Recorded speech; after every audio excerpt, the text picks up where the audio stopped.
I will note that last year we waited 71 days between the release of the President's budget and your testimony before the committee.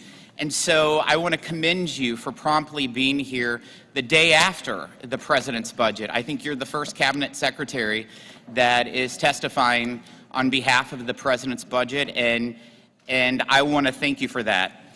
After 2 years of economic failures, the American people desperately want results.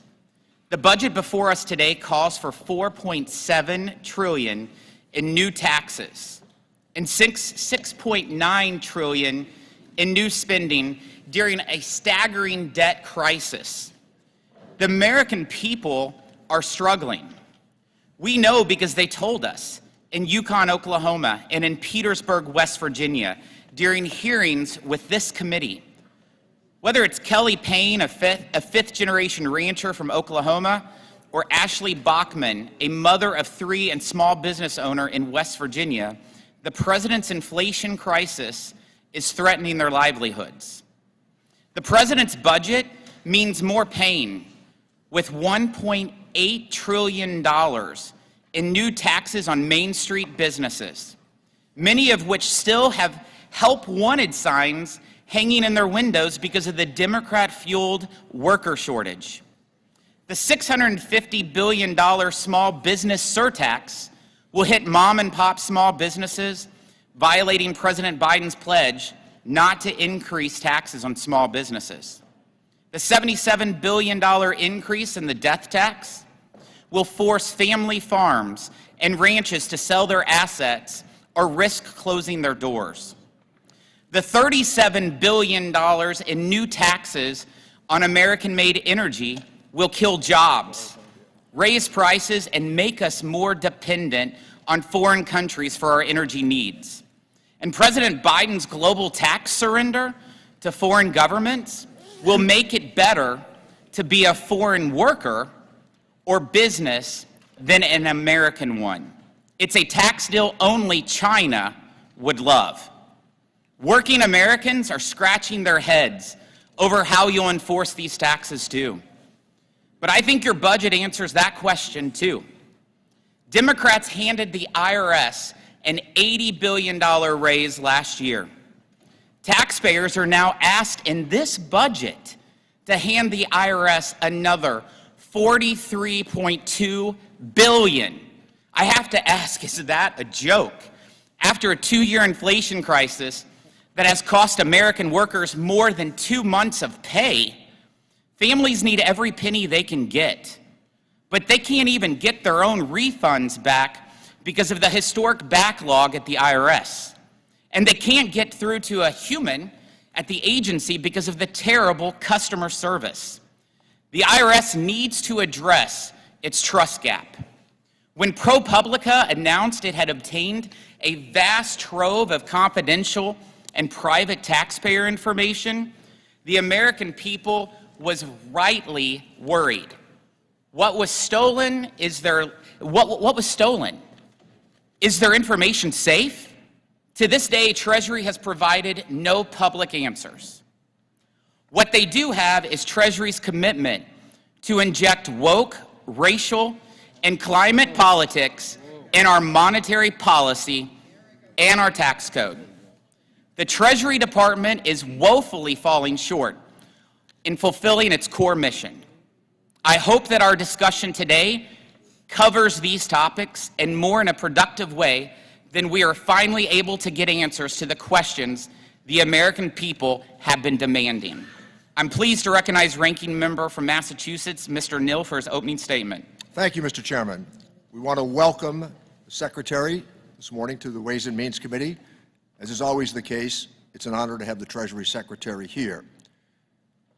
You should know that when Secretary Mnuchin took my phone calls, he promptly appeared before the Ways and Means Committee as well, and I met with him regularly to discuss policy. There is much that can be accomplished when the cameras are not turned on. Secretary Yellen is one of the brightest, most accomplished policymakers I've known during all my years in government. She is the first person in American history to have led the White House Council of Economic Advisors, the Federal Reserve, and the Treasury Department. I have sought her advice many times, and her leadership has contributed to the historic round of lawmaking and the rebound of the American economy. She is a mainstream economic thinker. And I also would point something out. The debacle of 2008 with deregulation of markets, what happened? Again, what happened with the pandemic? She was the one that we sought for counsel on how to step forward, but we didn't do it with just Secretary Yellen. Hank Paulson was on the call with us as well. We sought a bipartisan response, and based upon the evidence of recovery, it worked. President Biden's economic plan is working, and the economy is growing at a solid clip. Nearly 13 million new jobs, including 500,000 in January, and 311,000 this morning, and the labor force participation rate ticked up. Labor force participation declined. It has been stubborn, largely because of the pandemic and the retirement of the baby boomers. That has been transformational in our economy. But rebuilding the economy from the bottom up and the middle out has been the president's push, and we agree with him on this side. The budget that he released yesterday was important, and now we have a blueprint, and we look forward to hearing what the other side has to say when, at some point, they might lay out their budget plan. Many of us heard us say before that a strong recovery was never guaranteed, but never bet against the American worker or underestimate the dignity and security of a paycheck. And how did we get here? We invested directly in people and their families. We expanded the child credit, we cut the child poverty rate in half, and no policy has done more to reduce childhood poverty than the child tax credit. We also take credit. I want to thank the members of the committee here. After a long 3.5 days of markup, that yesterday the president's budget took the Ways and Means tax package almost to the item. We sustained millions of low and middle income families with the earned income tax credit and the child and dependent care credit, which was essential.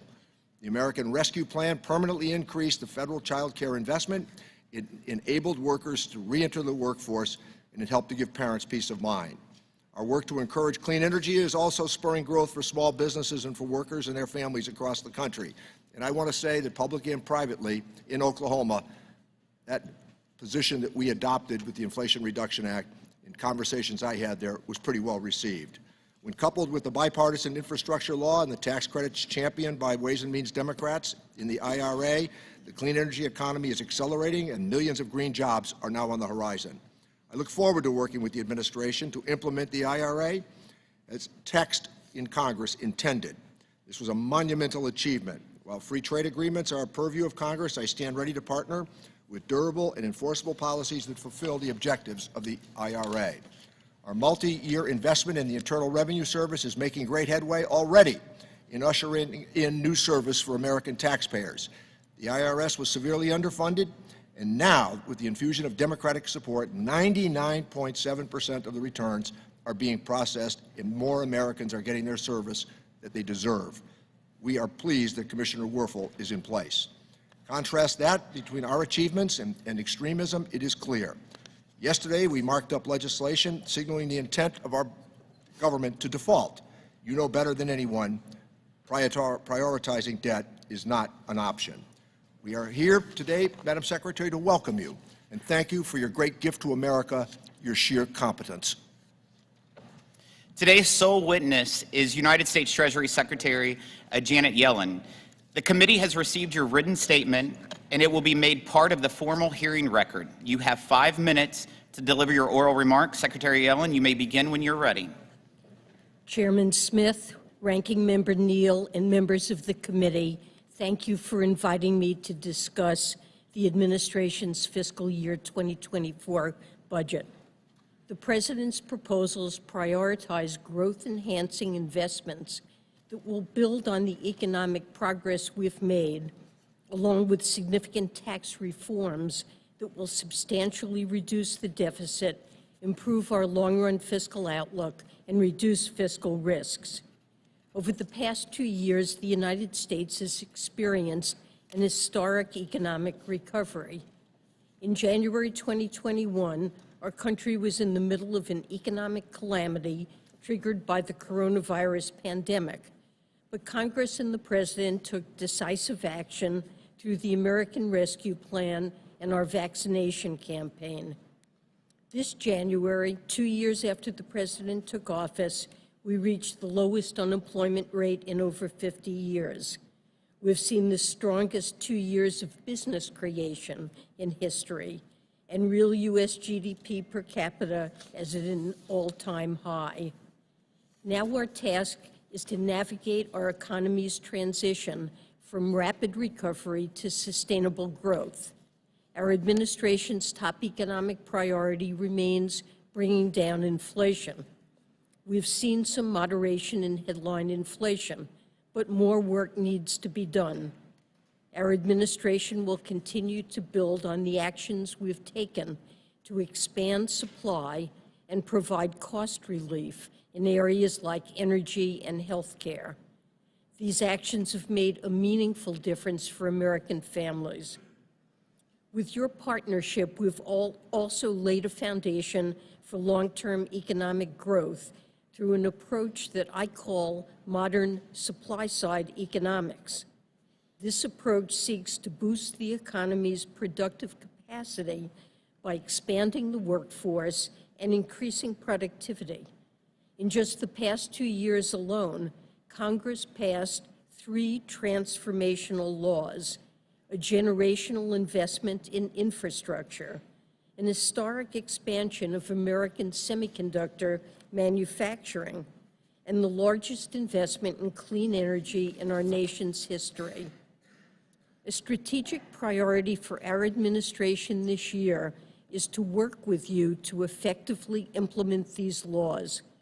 And we're seeing the early results. In just 7 months, we've seen a wave of tens of billions of dollars of investment in clean energy manufacturing across the country. And our new investment in the IRS is already paying off. Taxpayers are getting drastically improved customer service this year. For example, we've answered hundreds of thousands more phone calls during this filing season than at this time last year. Our proposed budget builds on our economic progress by making smart, fiscally responsible investments. And these investments would be more than fully paid for by requiring corporations and the wealthiest to pay their fair share. Fiscal discipline remains a central priority in our budget. We have proposed a minimum income tax of 25% on taxpayers with wealth in excess of $100 million. We have also proposed an increase in the corporate tax rate to 28% from the current 21%. And it will come as no surprise that I hope Congress will implement the United States part of the global minimum tax deal. This new regime will end a race to the bottom in corporate taxation and raise crucial revenue for essential investments like those proposed in the president's budget. On the spending side, we suggest additional investments to boost our long-term growth potential. This includes improving the availability of high-quality childcare, providing free and universal preschool, and boosting the supply of affordable housing. We also propose restoring the child tax credit and earned income tax credit expansions that were enacted in 2021 but have since expired. Importantly, with the proposed tax reforms, we estimate that this budget will deliver deficit reduction of nearly $3 trillion over the next 10 years. I've spoken about the promise of the president's budget, but I'd be remiss if I did not mention a wholly separate issue that could threaten the economic progress that we've made. As you know, I've asked Congress to raise or suspend the debt limit. Since 1789, the United States has always paid its bills on time, and it must continue to do so. In my assessment and those of economists across the board, a default on our debt would trigger an economic and financial catastrophe.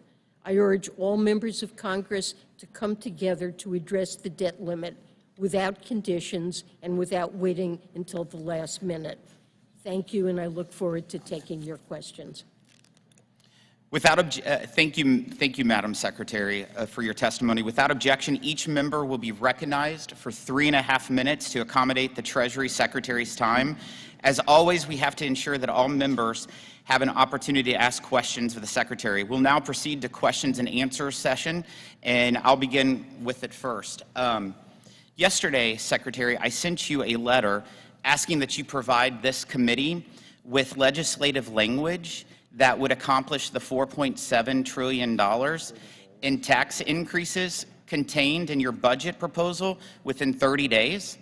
The American people, they deserve to know exactly how the Biden administration plans to raise their taxes and the impacts those policies will have on them. So without objection, the letter is entered into the record that I sent you yesterday. So Secretary Yellen, will you commit to providing that legislative text within 30 days to the committee? Chairman Smith, yesterday, the Treasury Department published the so-called Green Book, giving a great deal of detail about all of the proposed changes on the revenue side in this year's budget.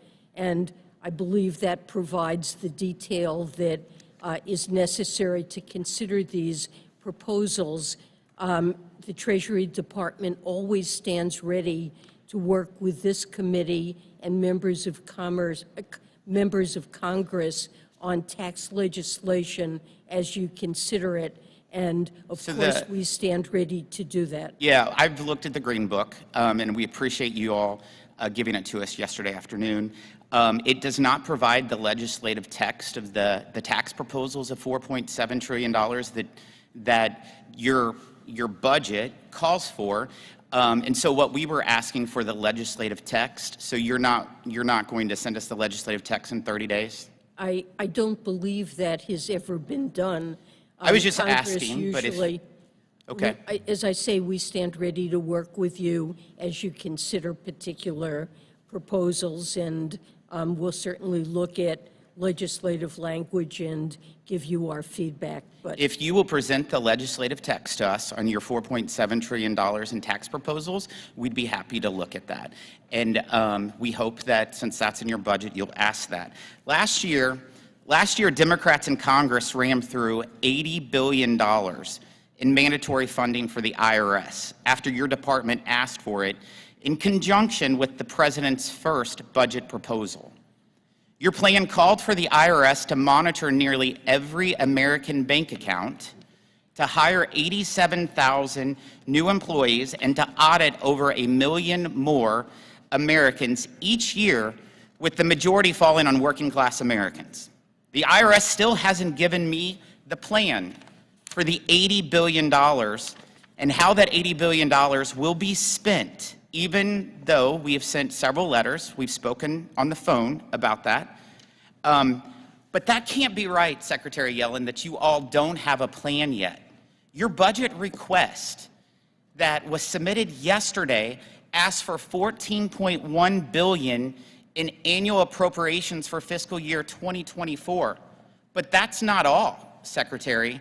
Buried on page 209 of that Green Book that you just highlighted, which explains your proposals, Treasury is asking for an additional $29.1 billion in mandatory funding to, quote, continue IRA-funded enforcement and compliance initiatives and investments.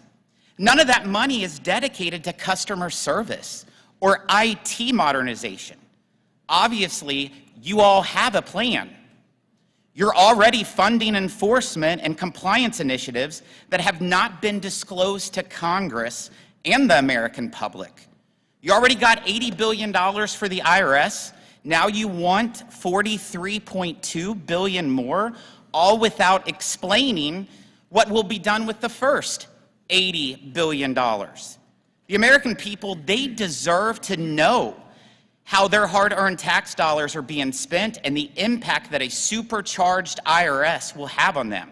So how many more IRS agents will this $43.2 billion get us? So first, let me say that the strategic operating plan that we have promised to deliver, we will deliver in the And you'll make coming that public weeks. to us. Yes, it will be provided to you. Thank you. In the coming weeks.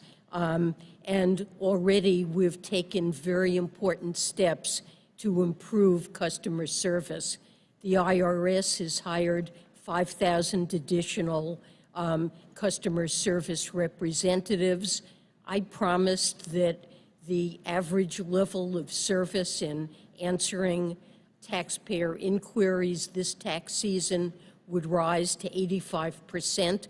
And while it varies from week to week, so far we are certainly in that 80 to 90% range.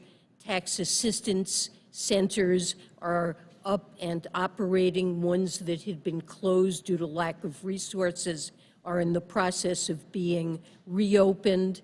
And many of these centers are open on Saturdays to provide help to consumers. Anyone this tax season, any American attempting to get help from the IRS is experiencing a very different environment. That's good. So, Secretary, audits is something that people really care about. Will there be increased audits on working class families with this new appropriations? I have directed already that IRA resources will not be used to increase the share of households or small businesses earning less than $400,000 or less that are audited relative to historic levels. And I promise and will ensure that that mandate will be met. And let's remember— So that's great news. That's great news, Secretary. That's one common thing that we will have. But part of our oversight duties will be make sure that there's not increased audits for small businesses and working families. I do want to go on. We are getting close to 2 years since ProPublica revealed that it had obtained what is called a vast trove of IRS data, including extensive information on the tax returns of thousands of Americans, sufficient to detail their income, taxes, investments, and even the results of audits. You've been asked several times about this issue in public, and always note that you've referred the matter to the Inspector General and the Department of Justice for review. You've also said previously that you take this very seriously, but this is not an issue that can be referred elsewhere and then completely ignored. The American people, they deserve to know that their confidential information is safe at the IRS, and they deserve answers about what happened. Other than refer the matter elsewhere, what actions have you taken in the last 20 months to identify and fix potential vulnerabilities in how the IRS maintains confidential taxpayer information? Listen, I want to say that I shared the same frustration that you're expressing. I would really like to get to the bottom of this. We care deeply about taxpayer privacy, and an unauthorized disclosure of taxpayer information is illegal and something to be taken very seriously.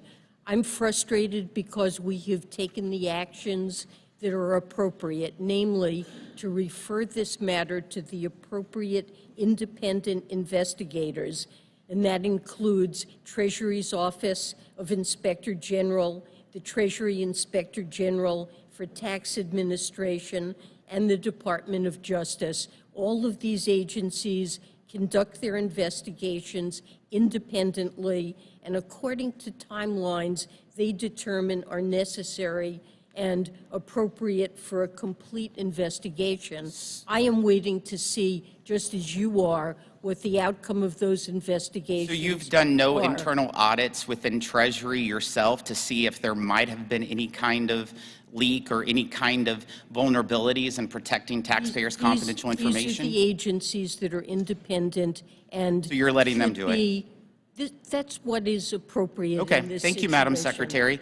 As you know, we've established a portal to allow IRS employees to share information with this committee about any kind of conduct that's going on at the IRS that they think that we should know of, since we're the Committee of Jurisdiction for Oversight.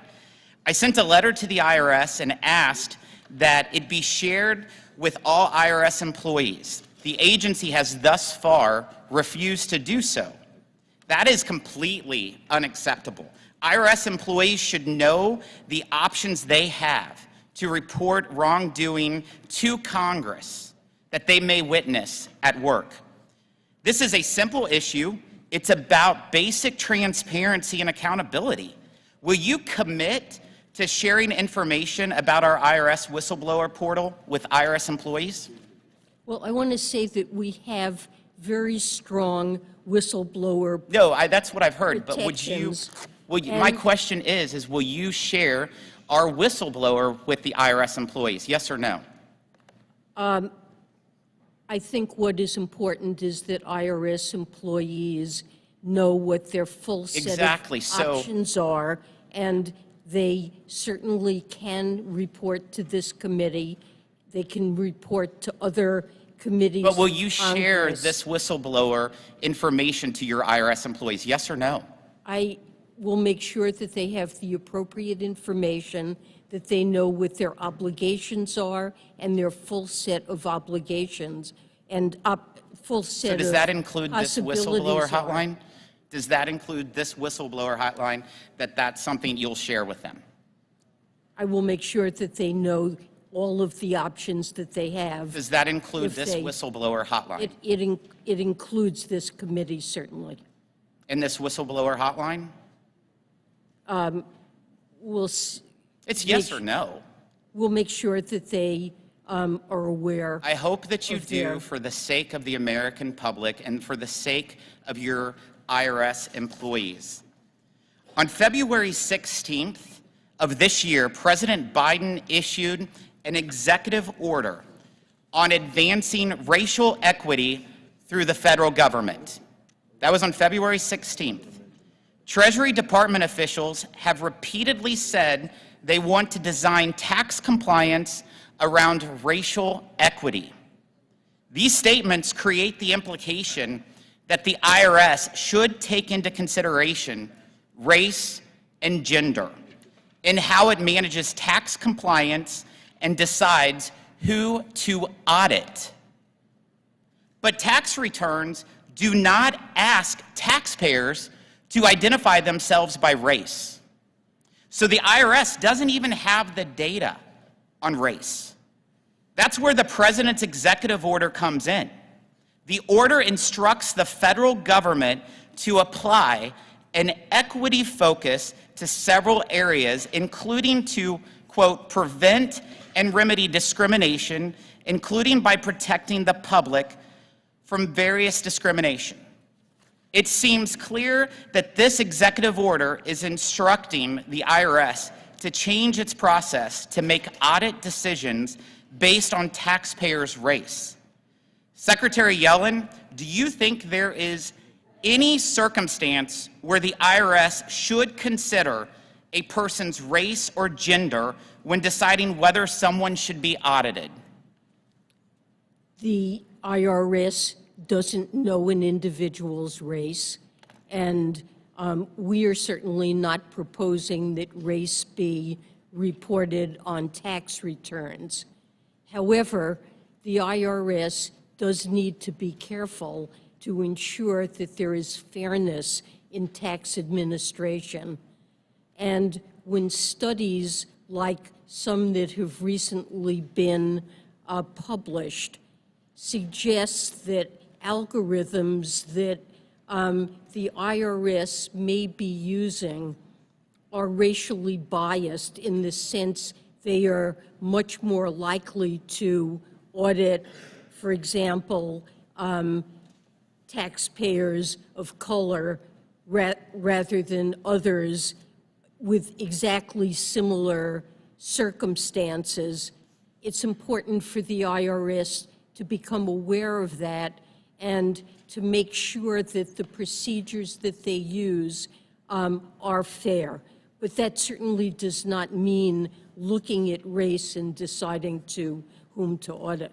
So in regards to audits and fairness, you'll never use race or gender in deciding audits? Race is not available, and as I said, it's important for the IRS to make sure that their tax administration So if race is isn't fair. if race isn't available, your statement about the algorithmics that goes after racial preferences.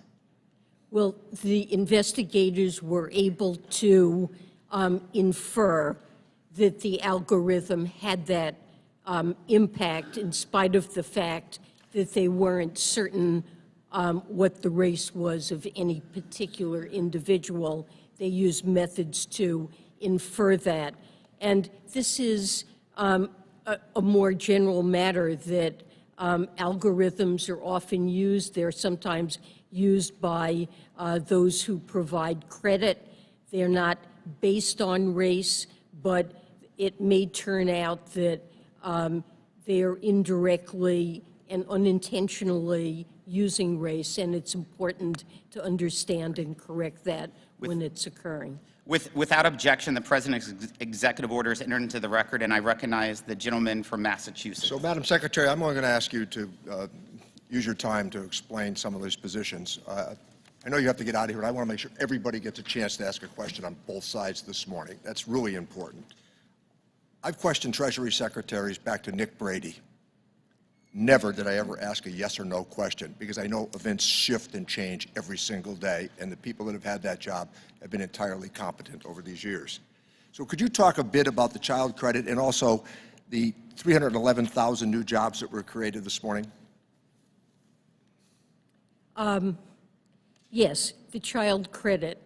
So the child credit, tax credit was expanded in the American Rescue Plan, and that was important because the pandemic especially hit low-income families very hard. And it had a dramatic effect in lowering child poverty, according to many studies. It really helped families. Many families were able to use that child credit to get back to work to help with child care. The great majority of families that received the child tax credit are working families. Others were seniors taking care of a grandchild or sometimes children with disabilities. And it had a dramatic effect in helping families that were impacted by the pandemic. That's the President believes that this is something that should be in place permanently, and his budget recommends reinstating the credit on the terms it existed in the ARP. You mentioned about this morning's employment report. It showed 311,000 jobs this morning. In spite of that, the unemployment rate ticked up slightly to 3.6%. How to reconcile those two disparate facts? I guess I would point out that there was an increase. The labor force participation rate moved up just a tad, which is always encouraging to see people coming back into the labor force. At this point, the labor force participation rates for both adult men and women have exceeded their pre-pandemic highs. And so when more people come into the labor force, that loosens conditions ever so slightly, takes some of the, helps address some of the supply-demand imbalance in the labor market while creating lots of jobs. So what we're seeing here is a continued, very strong labor market, putting Americans back to work. Thank you, Madam Secretary. And we are always delighted to have the Treasury Secretary in front of the Ways and Means Committee, understanding that you are a successor to Hamilton. Thank you. Thank you. I look at his picture in my office every day. The gentleman from Florida, Mr. Buchanan, is recognized. Madam Secretary, thanks for being here today. My concern is, when you look back over the last 20 years, over $20 trillion in debt. So I want to talk to you a little bit about the balance sheet. Also, this financial report that gets put out last couple of years, you signed it. And so I'd like to get your thoughts on exactly, is it a clean opinion? What you said, it's unsustainable, the financial path that we're on. That's what you mentioned in the report. It doesn't seem like it's a very clean audit. I think there's obviously, just in terms of the overall debt, 31 trillion, 20 trillion in the last 20 years. There's plenty of blame, let's put it that way, to go around. But I'm very, very concerned about where we're at and where we're going. I've got 2 kids and 9 grandkids, and a lot of us have children in here. And a top economist said to me, at some point this ends badly. You're the way I look at it, the chief financial officer. You know, we get over here and raise the debt, but looking back over the 20 years, I have absolutely no confidence in the way we do business up here. So I'd like to get your thoughts just quickly. What did you mean by unsustainable path that we're on currently as a result of something that you'd put in the financial report? What does that mean to you?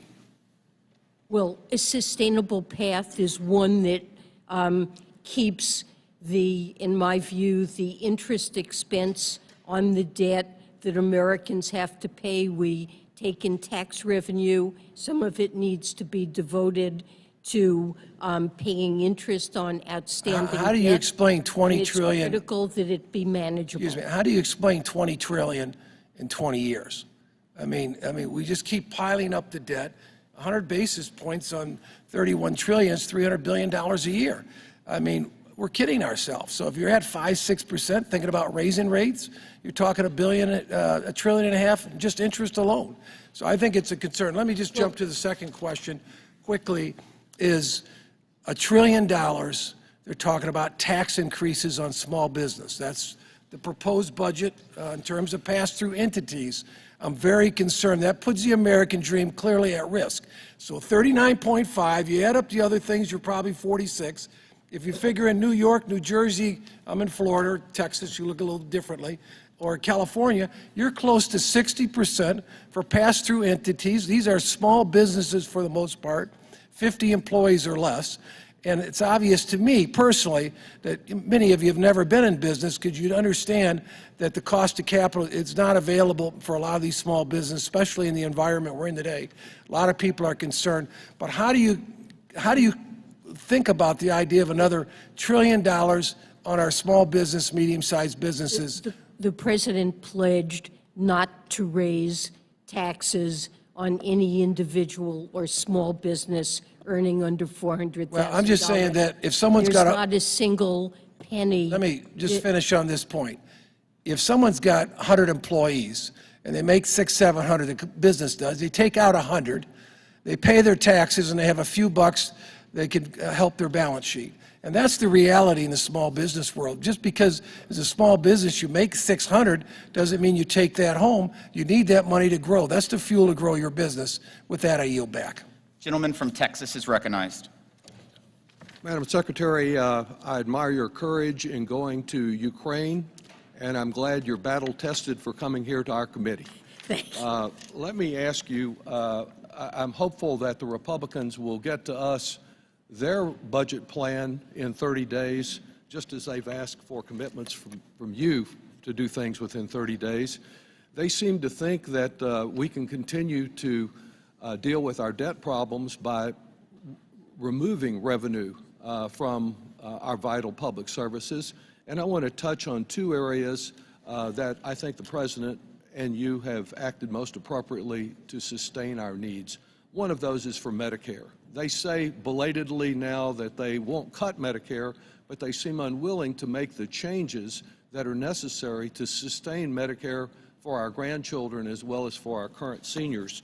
I introduced legislation last year concerning the net investment income tax, and I have reintroduced it, and I see that's included in the President's budget.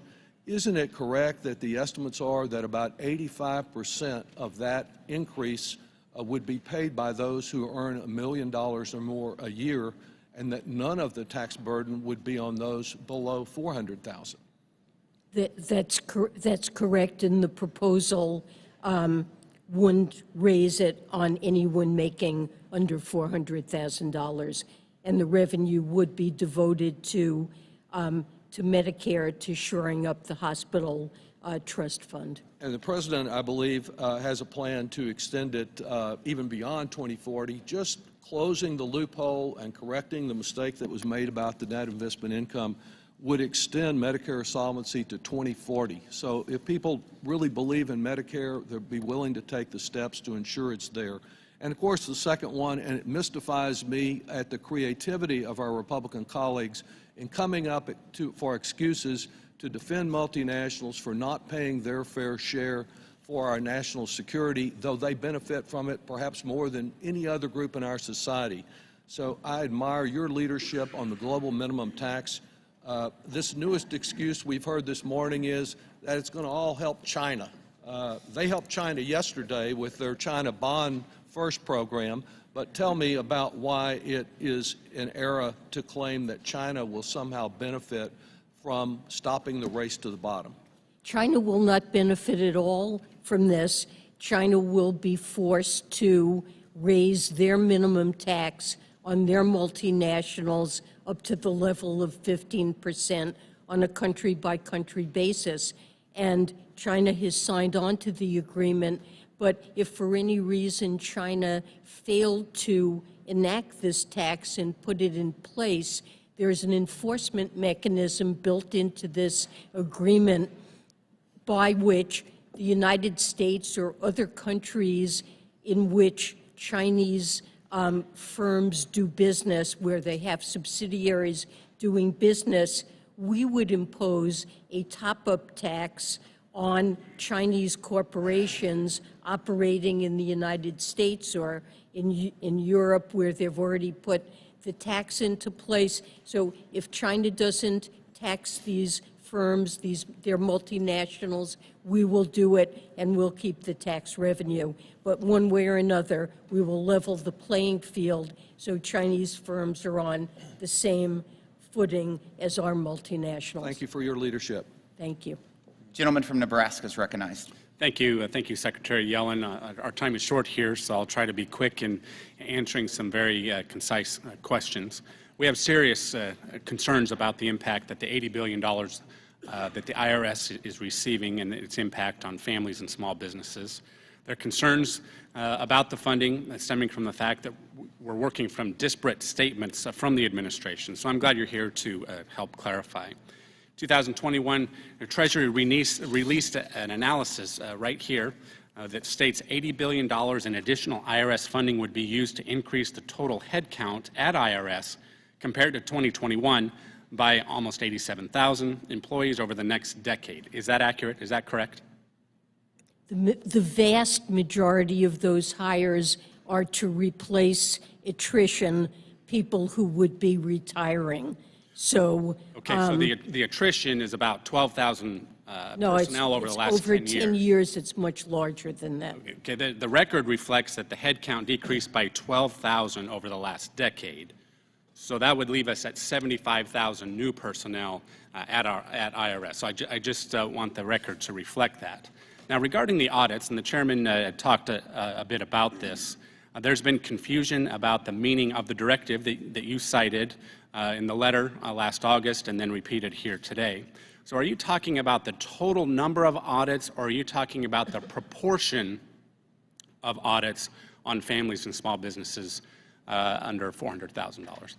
I'm talking about the proportion of those small businesses and families. Okay, so the proportion, I mean, just for the record, the proportion is 90%. So 90% of the new audits will be, you know, according to the data, that we can expect up to 90% of new audits to be on those making less than $400,000. The purpose of this legislation is to vastly increase the audit rates on high income, high wealth, right, complex partnerships. But the data reflects that it's broader than that, especially given the number of personnel. But The shifting extent gears, that the number of taxpayers I understand. Okay, earning less than $400,000 increases the audit rates. the rates and risk of audit, will not the rates of audit rise. and the commitments, you know, are certainly, I believe, very clear. Shifting gears, critical mineral requirements in the Inflation Reduction Act refer to, and I quote, countries with which the United States has a free trade agreement in effect, end quote. As chairman of this panel's trade subcommittee, I've been surprised to hear the Biden administration may take the view that the term, quote, free trade agreement, end quote, is undefined and actually open to various interpretations. So this committee has jurisdiction over all U.S. trade policies, including the negotiation and enforcement of trade agreements. We know exactly what a free trade agreement is, as do our partners, our trading partners who have actually raised concerns about the Inflation Reduction Act. So Secretary Yellen, please clarify, would you define a free trade agreement or at least provide a list of countries with whom we have a free trade agreement? Well, we clearly have a number of comprehensive free trade agreements that will qualify as free trade agreements for the purposes of this statute. But in December, Treasury issued a white paper that lays out a possible approach to identifying additional agreements that could potentially qualify. And we understand that the key goal of the IRA is to strengthen supply chains we rely on for energy and resources. And in order to effectuate the goals of the legislation, it may be appropriate to negotiate. I understand what the IRA is additional- intended to do. I fear what the actual impact will be, and my time has expired. Gentleman from California is recognized. Thank you, Mr. Chairman. And Madam Secretary, thank you for being here and welcome. I have a couple of things I want to bring up, but first I want to be really clear. You were confirmed Secretary in January of 2021. This January, we hit the lowest unemployment rate in 50 years. We went from unprecedented pandemic to the lowest unemployment in decades, and you oversaw all of it. And today, as we heard, 311,000 new jobs in February. As Mr. Neal highlighted, your incredible resume and your history, you are truly a pro. Over the past couple of years, I've been privileged to work directly with you as we transition to clean and renewable energy, and I want to thank you for your cooperation and your help. I've got 4 items I want to bring up. We have a limited amount of time, so I'll ask 2 and write you about the other. I'd like to talk to you about my top 2 priorities, disaster relief and mental health, and I'll start with disaster relief. Madam Secretary, many survivors of California's wildfires in 2015, 17, and 18 are eligible for compensation from something called the Fire Victims Trust, which established following the Pacific Gas and Electric bankruptcy. However, in many of these cases, the survivors are being forced to pay taxes on a settlement award they received from the trust, including roughly 30% of the award that goes to attorneys. I have a bipartisan, bicameral legislation clarifying that disaster relief payments like these from a trust fund are straightforwardly non-taxable. And I'd like you to work with us and your people to work with us so we can help these folks who haven't even received enough money to rebuild the homes that they lost. And then second, I think the biggest issue, the second biggest issue that we face as a people is mental health. We see problems everywhere, schools, homelessness, veterans, amongst the elderly. Mental illness is a huge problem that costs us trillions of dollars, and we need to figure it out. But treating the symptoms as we've done isn't enough, nor do we have all the money to do it. We have to get ahead of the curve. And Mr. Kelly and I have bipartisan legislation that we're getting ready to reintroduce and we shared it with your staff, that provides tax incentives for neurological research. Madam Secretary, do you agree that we can and should use the tax code to help address our collective mental health crisis? Well, these are critically important problems and, to me, appropriate priorities. And let me say that we will be more than happy to work with you on this legislation. So my staff can certainly be in touch. Thank you. And then I'll submit my questions about solar cells and taxpayer correspondence to you in writing. Again, thank you for the incredible job that you've done and your commitment to public service. Thank you. Thank you for your Yield back. kind words. Much appreciated. Gentleman from Pennsylvania is recognized. Thank you, Mr. Chairman. Madam Secretary, thanks for being here. And you do have an impressive resume. Thank you. And your dedication to the public and trying to do everything you can when it comes to the economy is really great. I got to tell you, I live at a much different level. And there's an old saying, if you can't convince them, confuse them. Now, being in the retail automobile business all my life, I'm better on blacktop than I am on a laptop. And as we go here and we throw these questions out to you, I keep coming back to some of the things I've learned in my past life. And, you know, one of the things is, you read The Tale of Two Cities, and this is what we're talking about, right? It's the best of times, it's the worst of times. We talk about job creation. It's not job creation, it's job recovery.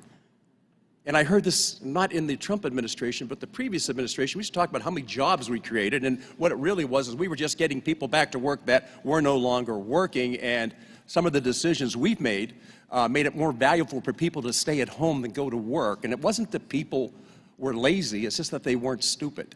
You have a tough job. You have a tough job. And I often refer to things that just happen in my life and everyday things. I can remember a movie called A Few Good Men, and I think one of the things that Jack Nicholson said in that movie was, you can't handle the truth. I'm not talking about you, but I'm talking about the American people. Mr. Buchanan touched on this, and we worry about this all the time. It is the public debt, which is part of your job description. And you really answer to the President of the United States as a member of the cabinet. I am just baffled as where we go from here and how we can put a smile on our faces, because the people I talk to aren't in this room. When I come out of Mass in the morning, I have people that stop me. When I go to Canella's to have breakfast, people stop me. When I go to Cummings to get coffee, people stop me. You know what they ask me all the time? When the hell are you guys going to get this thing straightened out? My pension now is losing its value. I'm dipping into my savings. I can't help my kids and my grandkids anymore because my wife and I don't have the ability to keep up with inflation. So I know we have all these wonderful, wonderful programs that we talk about and all these wonderful ideas that we talk about, and it just is bizarre to me that I think we need to spend more time in the field. We need to go to Petersburg, West Virginia.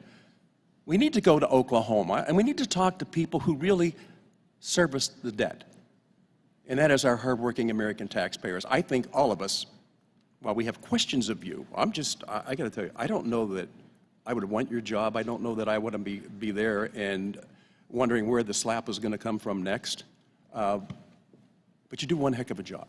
I would just hope that as a committee, we don't look at how it is that we can make each other look bad or to figure out who struck John, but to understand that it is the American people that are suffering right now.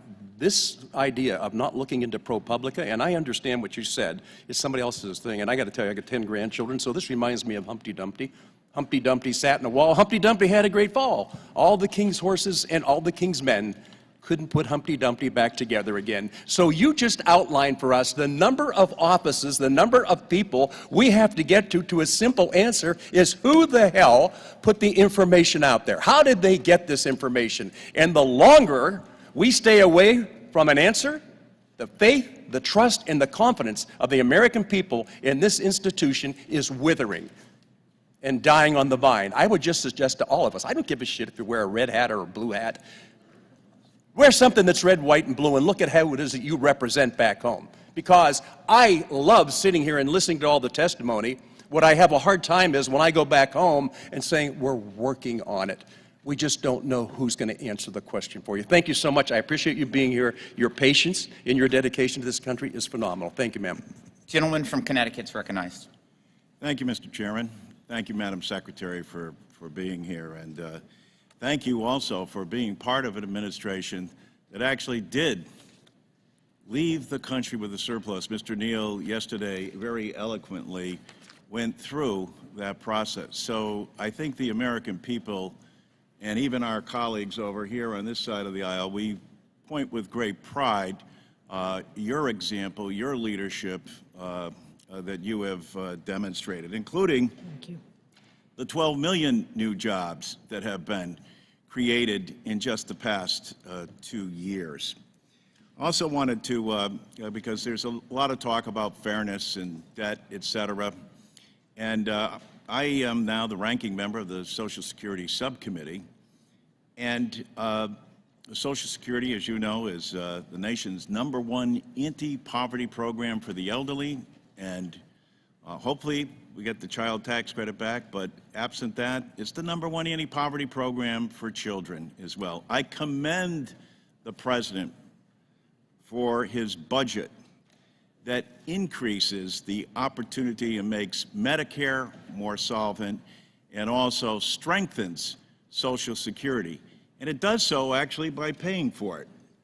And the President in his comments said, and you pointed to this, that there will be no tax increase on anyone over $400,000. How many Americans does that represent? How many people are in that area of earning over $400,000? And is it fair that someone who's making $30,000 or $50,000 or $75,000 pays in the whole time, and someone like Elon Musk stops paying after day one for their Social Security? Isn't this about fairness?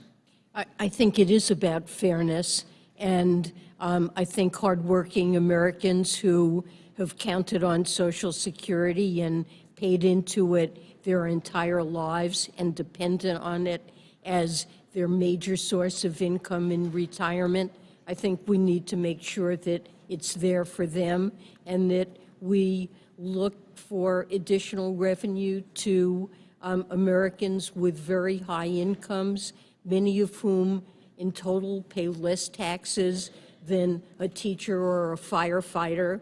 And throughout the President's budget, there are many proposals to make sure, for the sake of tax fairness, that those individuals pay at least a minimum. A person making $100 million or more should pay at least 25% of their full income as taxes. But yes, I think it's for tax fairness. Like Mr. critical. Kelly, I go to a lot of places, and everywhere I go, they ask me, when are we going to fix Social Security? And why is it that I have to pay in, and we learned from the President and this exchange, why do I have to pay in constantly out of every paycheck? It's called FICA, Federal Insurance Contribution, and the wealthy do not. Agreed. The only floor vote of the date has been called. As there is only one vote, we will keep the hearing going on. So please vote and then return to the hearing immediately. Gentleman from Arizona. Thank you, Mr. Chairman and Madam Secretary. The nature of the chaos of what we all do. We only have 3.5 minutes, so the tyranny of the clock. When you have high-profile elected members who will say things, because I have an incredible concern of messaging and stability in debt markets around the world. When we will say things like, debt doesn't matter, print $1 trillion coin, modern monetary policy, we can just keep borrowing. Is that helpful as we're trying, and particularly when you're looking at your subscription rates and your auctions? Do you wish on occasion we would just not talk about things we don't understand? Well, look, I think it's critical that the United States be on a fiscal path that's responsible and sustainable. And I know this is more of a message from our brothers and sisters here. Particularly, I have a long list of quotes about debt not mattering from my brothers and sisters on the left, and I think that's a really horrible messaging to debt markets when you and I were trying to convince the world we take this very seriously. I think we should take it seriously, and it does matter. In your banking reg side of Treasury, any concerns over some of the stresses right now in bond markets, particularly your Basel holdings, Silicon Valley Bank, when mark to market?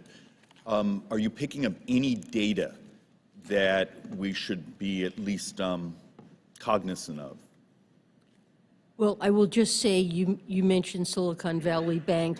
There are recent developments that concern a few banks that I'm monitoring very carefully, and when banks experience financial losses, it is and should be a matter of concern. To explain, it's the nature of moving interest rates. All of a sudden, if you have to sell the bonds, you're taking quite a loss.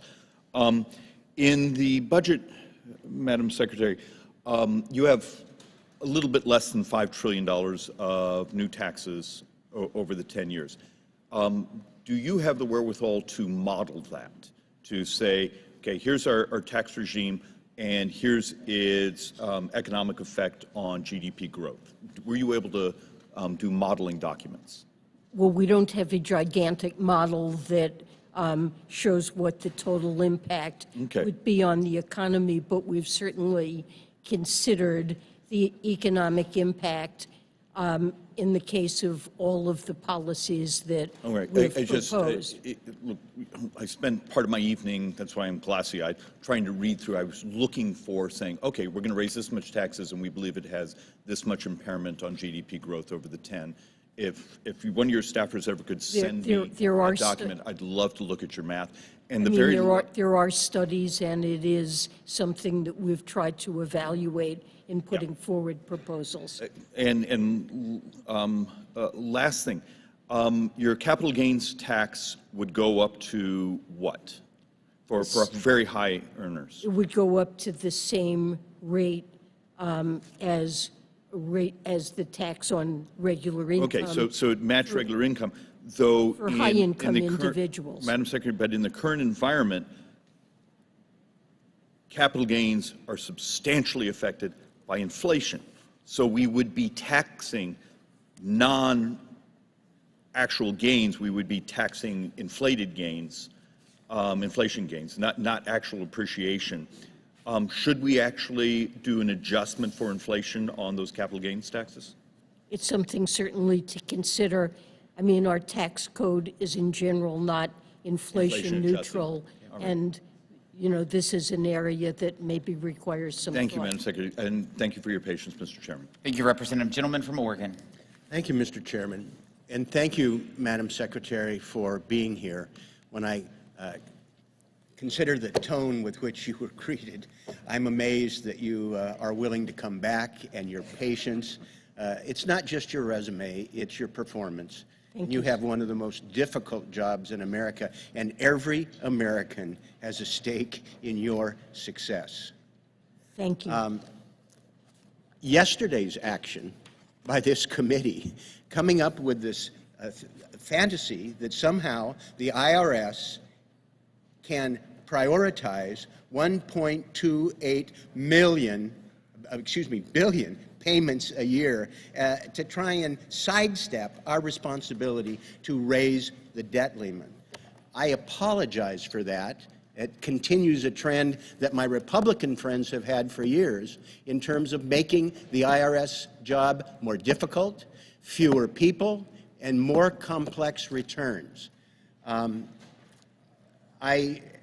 hopeful that we can get past that and that we're able to engage with you in a constructive way to avoid economic catastrophe.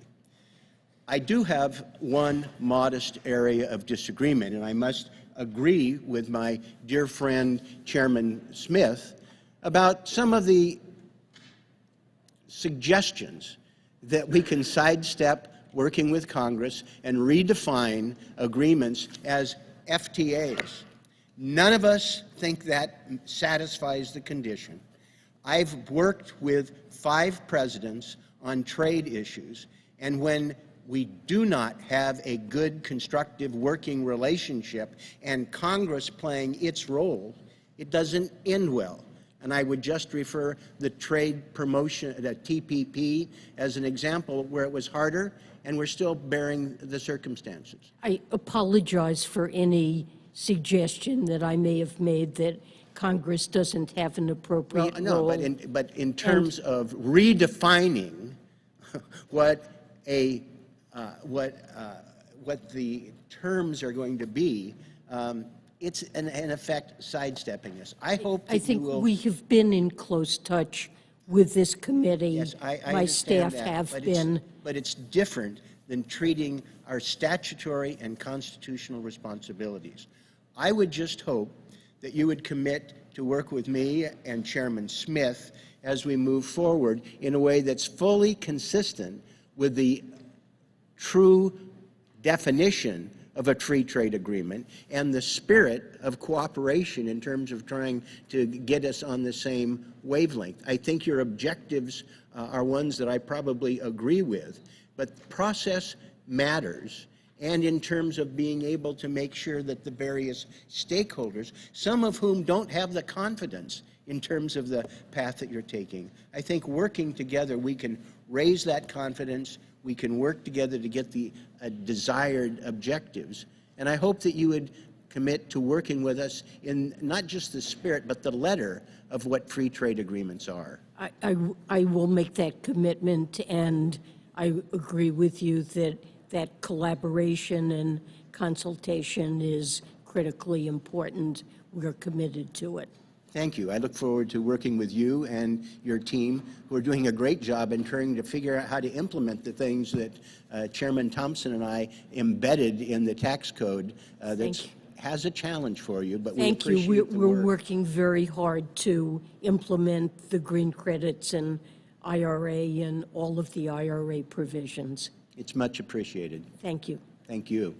Gentleman from Illinois is recognized. Thank you, Mr. Chairman. Welcome, Secretary Yellen. Thank you for your service to the country. We hope to see more of you here before our committee. I have a question for you, but before I do that, I do want to express to you how extremely disappointed I am in the administration's budget proposal released yesterday. As I think about the 750,000 constituents that I represent in central Illinois and northwest Illinois, I can tell you that their priorities are vastly different than what's reflected in the administration's budget proposal. Just to highlight a few things, eliminating the stepped-up basis would really crush family farms in my district and family-owned businesses. Quadrupling the recently created stock buyback tax, which will hurt Americans with 401k plans and pensions, is in there, and expanding the net investment income tax on small businesses that are still struggling with high inflation and workforce shortages, again, is disappointing when I look at the budget. It is clear that many of the real challenges that Americans are facing are not being heard by this administration and in this budget. To my question, I do want to just, it was referenced earlier, I do want to talk about the OECD process and the current global tax negotiations, and specifically Pillar 1, Madam Secretary. We understand that negotiations around Pillar 1 have stalled, and I believe we have significant risk that digital service taxes, which disproportionately harm U.S. businesses, will spread across the world. We've already seen that. Republicans have repeatedly requested from the administration and from you to consult with us before making decisions about your negotiations with our European counterparts. You have not done so in terms of communicating with us, and it's been a source of frustration. You've not provided any analysis that would allow members of this committee to evaluate the effects of Pillar 1. So, Madam Secretary, as you sit here today, I think you would agree that it is not financially responsible to purchase a product without knowing its price.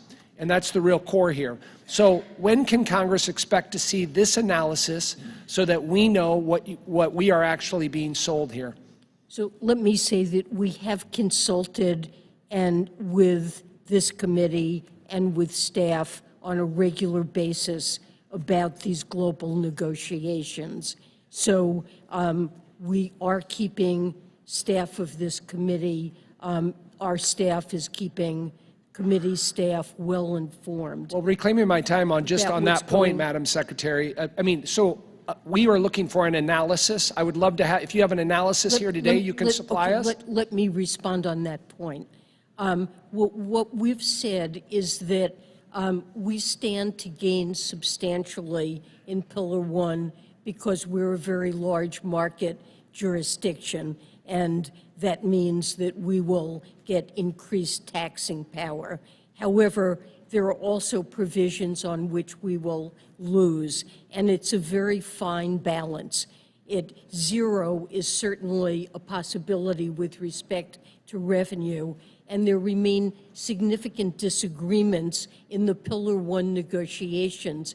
Until those are resolved, we can't do the analysis that you want, but what we have said is that the likely impact on U.S. revenues, while it could be slightly positive or slightly negative, depending on the details, it is not likely to be large. Well, I would just say the premise of what you just said there and the justification for that sounds great, but an analysis on that we can digest and look at and work with your team is what we need. Thank you.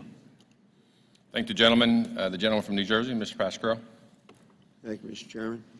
Madam Secretary, a Stanford University report found that black taxpayers are disproportionately audited by the IRS. I'm sure you read that report. Now, this was true for earned income tax credit recipients, and this group is long overrepresented in getting audited. The numbers show that. I'm thrilled we have a new IRS commissioner to effectively implement the Inflation Reduction Act to close the tax gap and rebuild a fair tax enforcement. Yesterday, our Oversight Subcommittee called on Mr. Werfel to prioritize fixing our biased and broken two-tier tax system.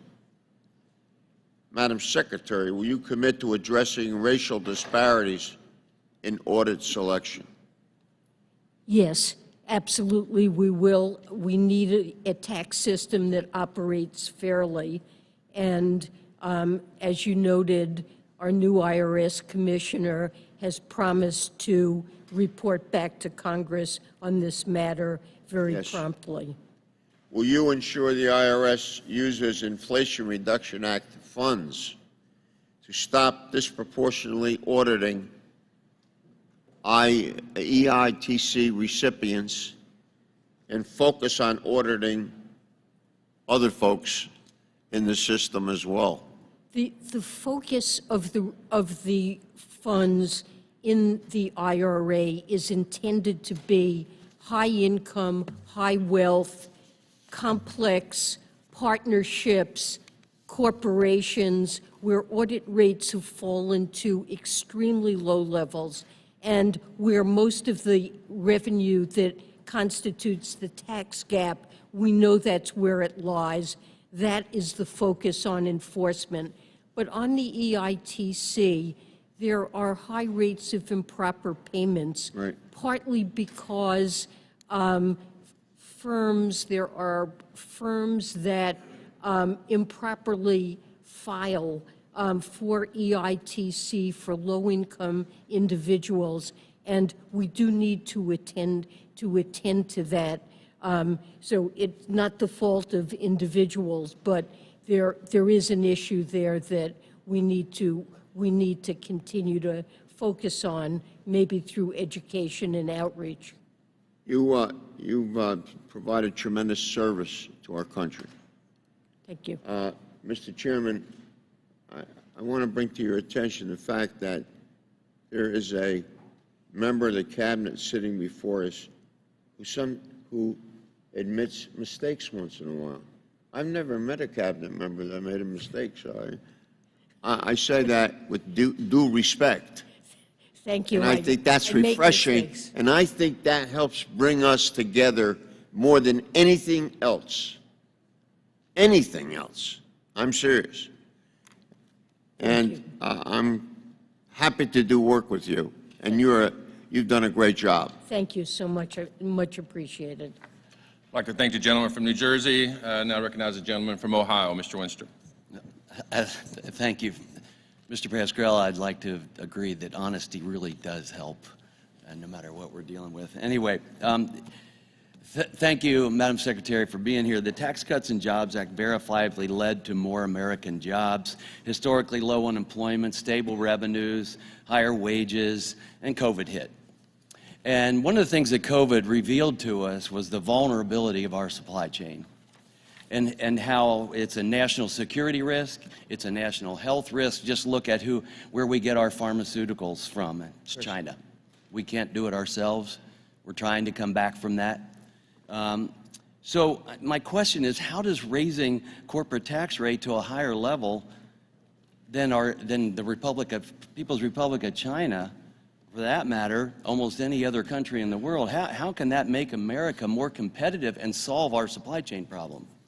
Well, I believe it really is important that we invest in America so we can be a competitive economy.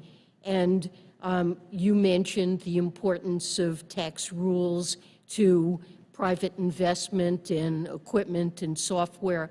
But I guess I would point out, and this is what I mean when I use the term modern supply-side economics, there are quite a few other kinds of investments that are relevant to our productivity and competitiveness, and we also need to focus on those. So infrastructure is an example. Education I agree. is another example. I agree with that. Research You've got to have all those things in place, and you call them investments or whatever, but also I think that making the business feasible here compared to somewhere else makes a big difference. And that's what we have to consider as well. We've had no inversions since the Tax Cuts and Jobs Act, and I don't want to see that go away.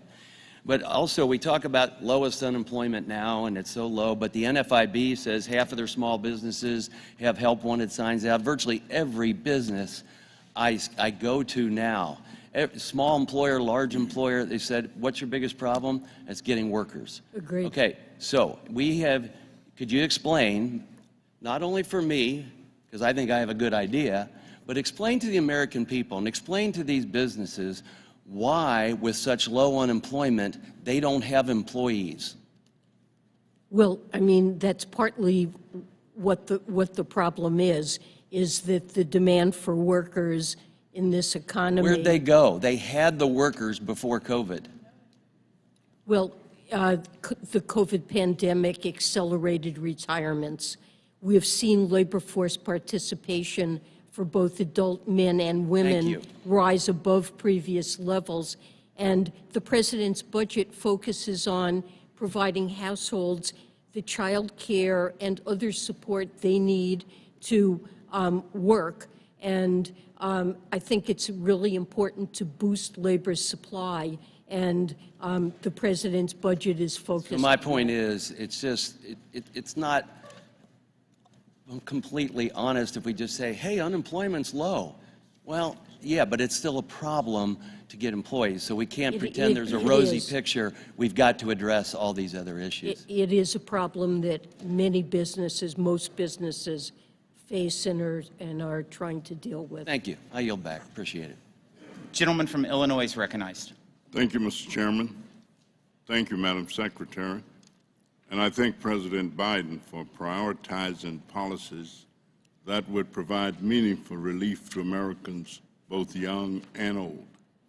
I deeply appreciate the recognition that making the adoption tax credit refundable is essential to removing income as a barrier to adoption.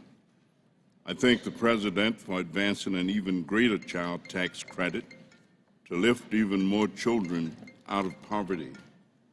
The CTC was a lifetime in my communities, and its absence makes children more vulnerable.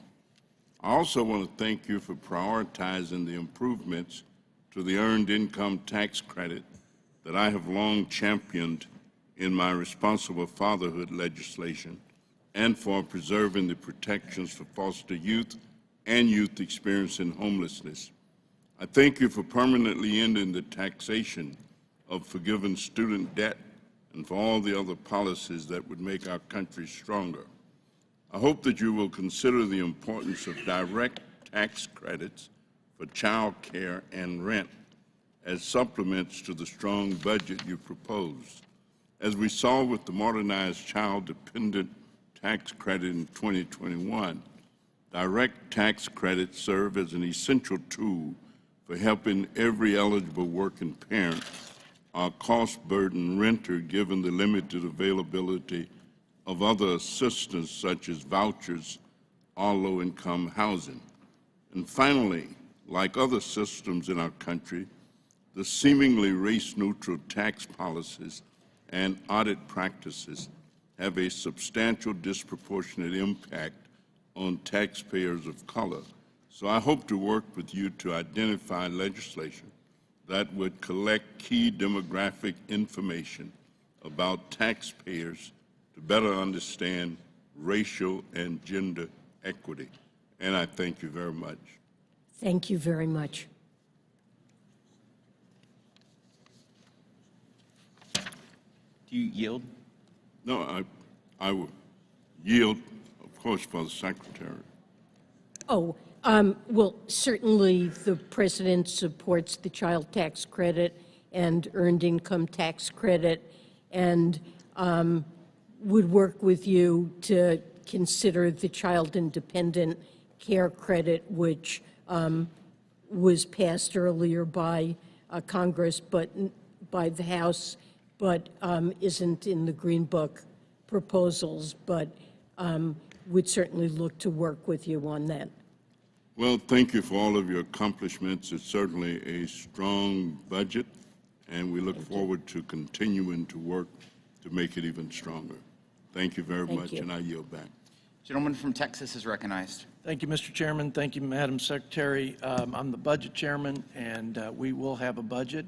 My Democrat colleagues, the last 4 years, did not have a budget, so it's rich when I hear them talk about us presenting a budget. Second thing I want the American people to know is y'all sent your budget late, and so the process is delayed. And we're going to take our time, and I hope you appreciate this, to unpack what's in this massive budget proposal. We're going to analyze it, and we're going to lay it out for the American people. So that will be the process. We will have a budget, and we will be able to compare not just the numbers, but the priorities, the policies, the values, and the vision that we differ on for the future of this country. Quick question, if you could, just a yes or no on this. Does the amount of government spending that we have been pushing out over the last couple of years, about $10 trillion, 6 of that is borrowed money, that's adding to the debt, about $6 trillion. Does that, has that contributed to this 15 consecutive months of record inflation? And as you I'm sure are aware, inflation that is cutting the budgets of our working families, really devastating poor people and seniors on a fixed income. But is spending contributing to that? Federal government spending contributing to that, yes or no? Well, I believe that that was critically important support to make sure we didn't end up with a scarred labor force at a time when the risk was we could see. So is that a yes, that has spending contributed to inflation? Just yes or no? Forget your reasons why. You make that case to the American people.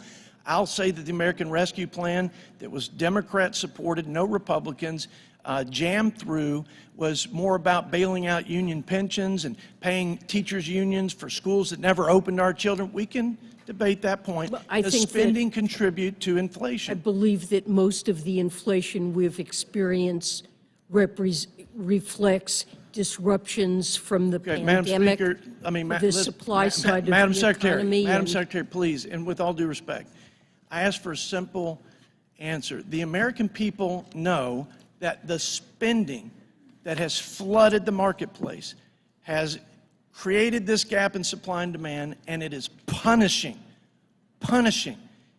as the worst of regressive taxes on all Americans. And here's the insulting thing, and again, with all due respect, this is insulting, that your budget, the president's budget, increases spending. The budget has the highest sustained levels of spending, taxes, and deficits in the history of the United States of America. Now, I want to finish on this. You've requested $100 billion more in just discretionary spending. If you do the average amount of spending that you all have requested in the last 3 years, the actual and the requested, we'd be $3 trillion over the $20 trillion that CBO is projecting. It's bankrupting the country, and it's insulting that your budget comes back, your proposal is more of the same. I'm sorry, there's $3 trillion of deficit reduction over Nobody the next believes 10 that. years in this budget. I appreciate and that there on are paper. ways, it's one thing to spend when you don't pay for it, and it's another thing to spend when you do, and there are revenue raisers in this budget that more than finance the additional spending. Y'all have that's added $6 proposed. trillion to the debt, and even if I believe what you put on paper, you're taking off half of that. Only half of the $6 trillion you've added. As if you're trying to give a gift back to them. Here's half of your money back. We're going to help save the country by giving half the money that we borrowed on the backs of our children. I just don't believe it, and I look forward to more conversations, and I appreciate your service. Recognize the gentlelady from California. Thank you. Secretary Yellen, thank you so much for joining us here this morning. You have a long and distinguished resume and career, and you are doing a terrific job. We applaud you. I'm sure that as a woman working in a traditionally dominated male field, you're probably no stranger to breaking firsts and paving the way for other women, which is why during Women's History Month, it's disappointing to see some of my colleagues talk down to you, use profanity, and not allow you to finish your answers here at this hearing. And I think it's important to call out that kind of behavior. I want to refute a point that several of my colleagues have made with respect to the lack of workers, that somehow my Republican colleagues want to blame the Democrats for. I want to remind my colleagues of a few salient points about the worker shortage. Number one is that prior to the pandemic, we had worker shortages. When I used to meet regularly with my small business owners, they identified that as the number one problem that they were experiencing. And then during COVID, many baby boomers retired during the pandemic, and many are now too old to return back to the workforce. So that's a contributing factor. Additionally, the birth rate in the United States has been falling for years, and it's not at replacement rate now. So we don't have the workers coming up because we simply have a lower birth rate. And then I would remind my colleagues on the other side of the aisle that lack of movement on immigration reform that creates legal pathways for immigrants to come to this country also exacerbates the worker shortage. So let's just be real clear about what some of these contributing factors are instead of just blanket blaming Democrats for the lack of workers. It's some of the actual things that are outside of our control, which is demographics, but also things that are within our control, like immigration reform. Secretary Yellen, I wanted to ask you about the Inflation Reduction Act, because Treasury has embarked on some critical mineral agreements with Japan and the European Union. And I understand that the intent is to address their concerns on EV tax credits, but that's not exactly happening in a vacuum. Our allies have said that they will build on their existing climate subsidies in response to the IRA.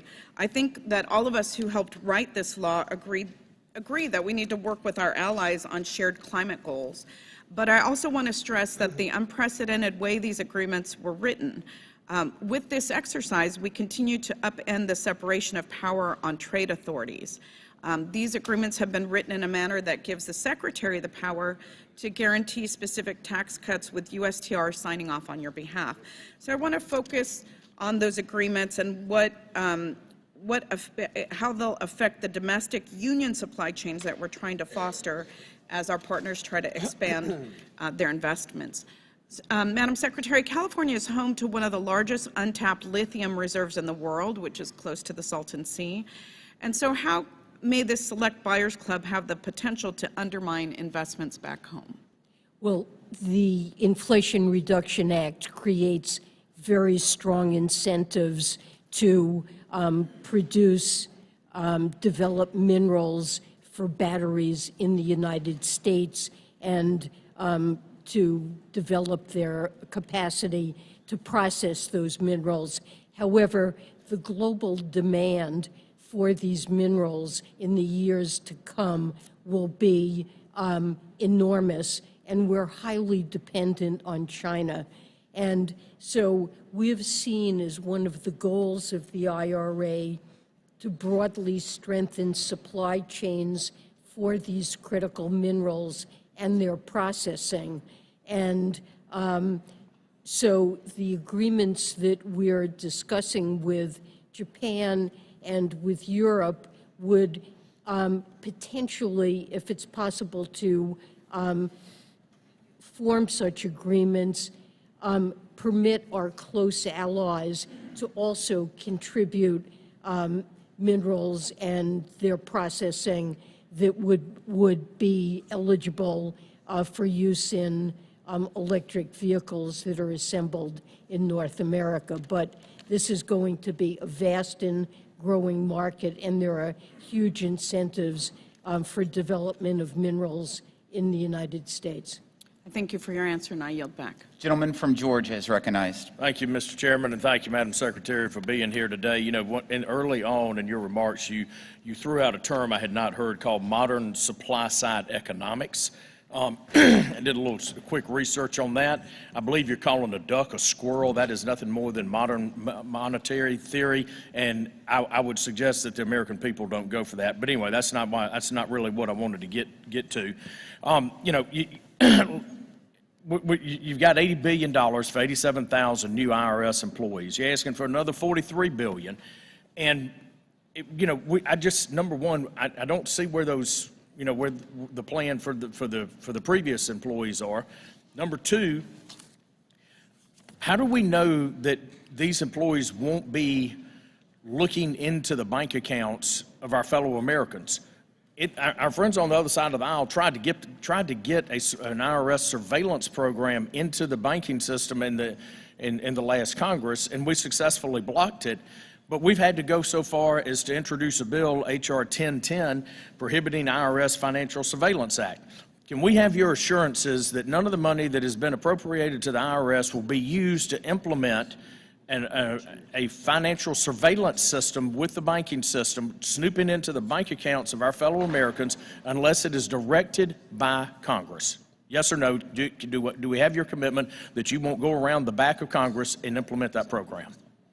Of course not. We require Good, thank you. legislation. Thank you. I appreciate that, Madam Secretary, and I appreciate the directness of the answer. Second thing, you know, I still don't get the fact that under the Constitution, the power of taxation lies with Congress, and yet you are negotiating U.S. tax policy, and you're ceding U.S. tax policy and revenue to countries around the world with the OECD.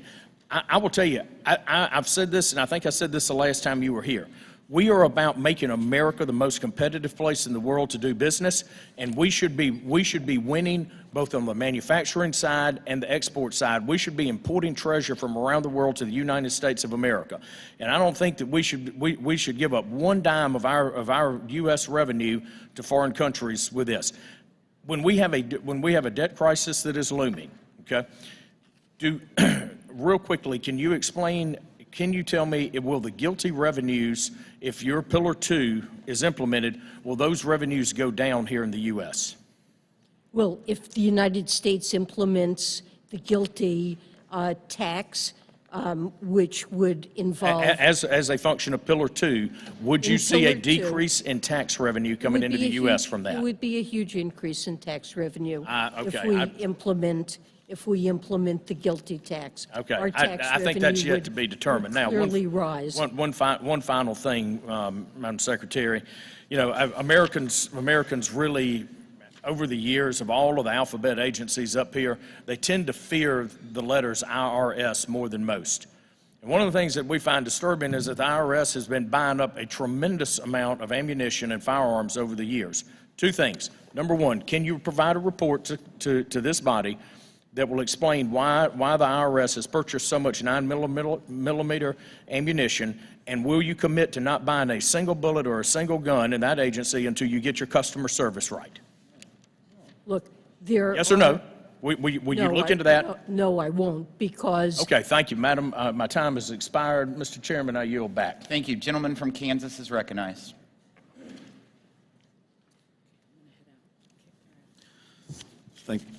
Thank you, Mr. Chairman, and thank you, Madam Secretary, over here. We're doing two for one. I'm sorry.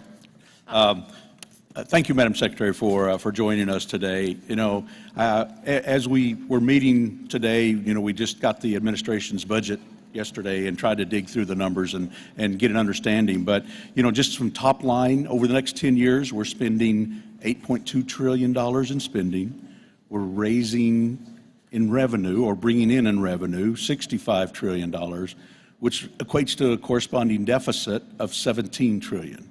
Now, I know you said that we're having a $3 trillion cut in the deficit, but just because we're not making a $20 trillion deficit, it's still a $17 trillion increase over the 10-year period.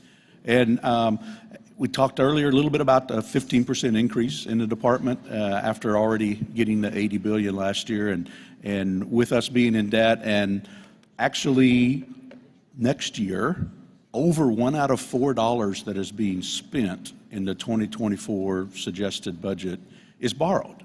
It's almost $1 out of $3 is borrowed, 30% of the spending next year.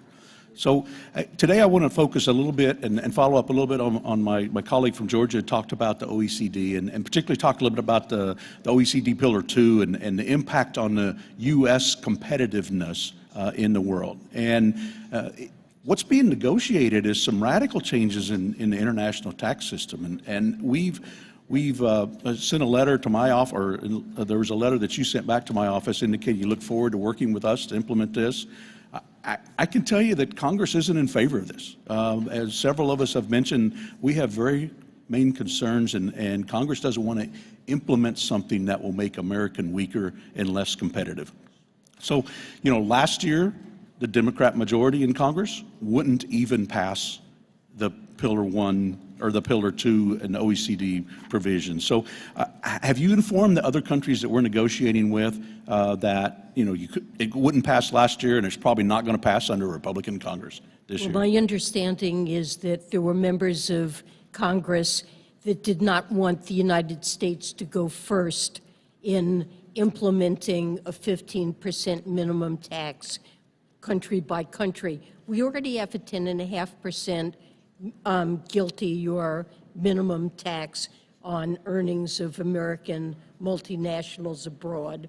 And now the European Union has adopted it, and other countries are moving forward. Japan, the United Kingdom, Singapore, many countries are going forward with this. So the issue of our going first and will others follow no longer exists. Well, yeah, and well, it's critically important for us to it does change, though, if we, before I run out of time, if the proposal is to raise our GILTI to 21%, when everybody else is doing 15% is all that they have to do, I mean, that's going to make American businesses less competitive. Well, no, it's not. In the meantime, with the under-tax provisions, it's going to actually allow other countries to still race to the bottom through this process. That isn't right, because right now we have a 15% tax and no other country has any tax whatsoever. So there's a 15% gap. Now they're all going to have a 15% gap, and we're proposing that we go to 21, which is a much smaller gap of 6%. We're a competitive, attractive place to do business, and having a lower tax rate on the earnings of American companies abroad than they would pay at home is an incentive to shift jobs out of the United States abroad, and we're more competitive, and we're narrowing that gap, which makes it more attractive to invest in the United States. It really is. Disadvantage. We would agree on that U.S. competitiveness is hurt, and that's what was addressed. And I've run out of time, but I'll yield back, Mr. Chairman. Gentleman from New York. Thank you, Mr. Chairman. Madam Secretary, yesterday this committee held a hearing on the technicality of a proposal where there was a lot of talk about debt, deficit, and priorities. At the same time, the President released a $6.9 trillion budget plan, 182-page document, the deficit by $3 trillion over the next decade. Bloomberg Economics put out a comprehensive report last month saying that President Biden was on track to becoming the greatest jobs-producing president in U.S. history. nearly 13 million jobs in the past 26 months, including 504,000 in January, 311,000 that was announced this morning for the month of February. They forecast that while inflation was at 9.1% in June of last year, the forecast for this time next year is 2.25%. 92% of Americans now have access to affordable health care, and we are beginning through the Inflation Reduction Act to compete in a real sense with China. You know, the Stone Age didn't end because we ran out of stones, and the oil age won't end because we run out of oil. The oil age will end when we find a way to do it that is cleaner, quicker, and more competitive. The Inflation Reduction Act includes two major pieces. One is a $7,500 tax credit for Americans to purchase electric vehicles, and also a tax credit for American manufacturers of batteries that is estimated to reduce the cost of an electric car by an additional $9,000. It seems as though, you know, we finally got the message that we need to be tough about China, but we need to be tougher on ourselves about China as well. And these initiatives in the Inflation Reduction Act and in this budget, I think, go a long way to doing that. You're the 78th Secretary of the Treasury. You were appointed in January of 2021. And just your thoughts about these and other efforts that are in the budget toward the goal of increasing American competitiveness, accruing to the advantage of the American people and the American consumer. Well, thank you for your comments. I strongly agree with your assessment of the Inflation Reduction Act. It is already having a dramatic effect on investment in the United States and job creation, and will make us more energy secure and more competitive and deal with the really national security threat that reflects our overdependence on China for the provision of many, both battery components and electric batteries, solar panels, wind turbines, what we need to be energy secure, to promote clean energy. So this is a huge step. The Semiconductor and Chips Act addresses our dependence in China and reduction in competitiveness in manufacturing semiconductors in the United States, and that's having a huge effect already in job creation. And the Infrastructure Act is really shoring up our competitiveness by finally repairing roads and bridges that are decaying in the United States and really need to be upgraded, and also what's necessary for a modern economy to have digital access all over the country. These bills are shoring up our competitiveness, and the budget will add to the provision of funding for R&D, innovation in the United States, and other things. Thank you. I yield back. Gentleman from Pennsylvania is recognized. Thank you, Mr. Chairman. Madam Secretary, thank you for your service to our country. I was pleased to hear, in response to one of my colleagues' questions earlier, just a little while ago, you said that the debt, these matters, and I quote, should be taken seriously. When you and I talked last year during this hearing, you said, and again I quote, it is desirable to reduce deficits. Do you still feel that way, Madam Secretary? Yes, I do. The chart I have here, and I don't know if you can see it, hopefully you can catch it, but this is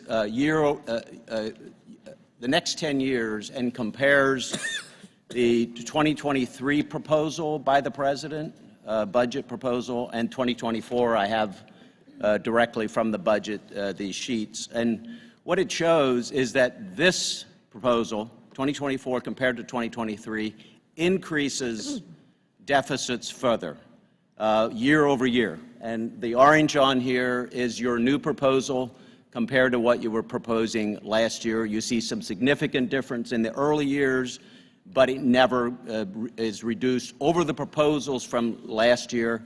And on your totals on this sheet, you're proposing over the next 10 years today, $17 trillion in additional deficits and debt, as opposed to 12 months ago, you were proposing $14 trillion total in deficits and debt. So my question is today, why are you proposing $3 trillion higher deficits than you proposed last year?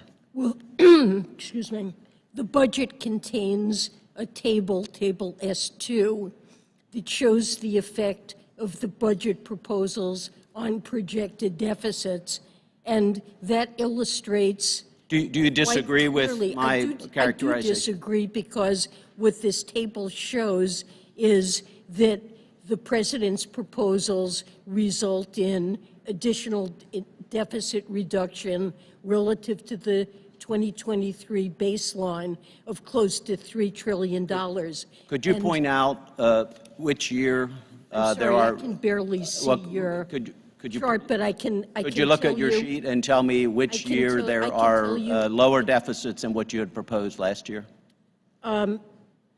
Well, for example, starting in 2025, the projected deficits in the baseline were 6.7%, and in the president's proposal. That was not your baseline last year. That is CBO's baseline, which is far higher than what you were projecting last year. So essentially, you're saying our policies created higher deficits than you had projected last year, and now we're going to take credit for reducing those higher deficits by $3 million. Am I right on that?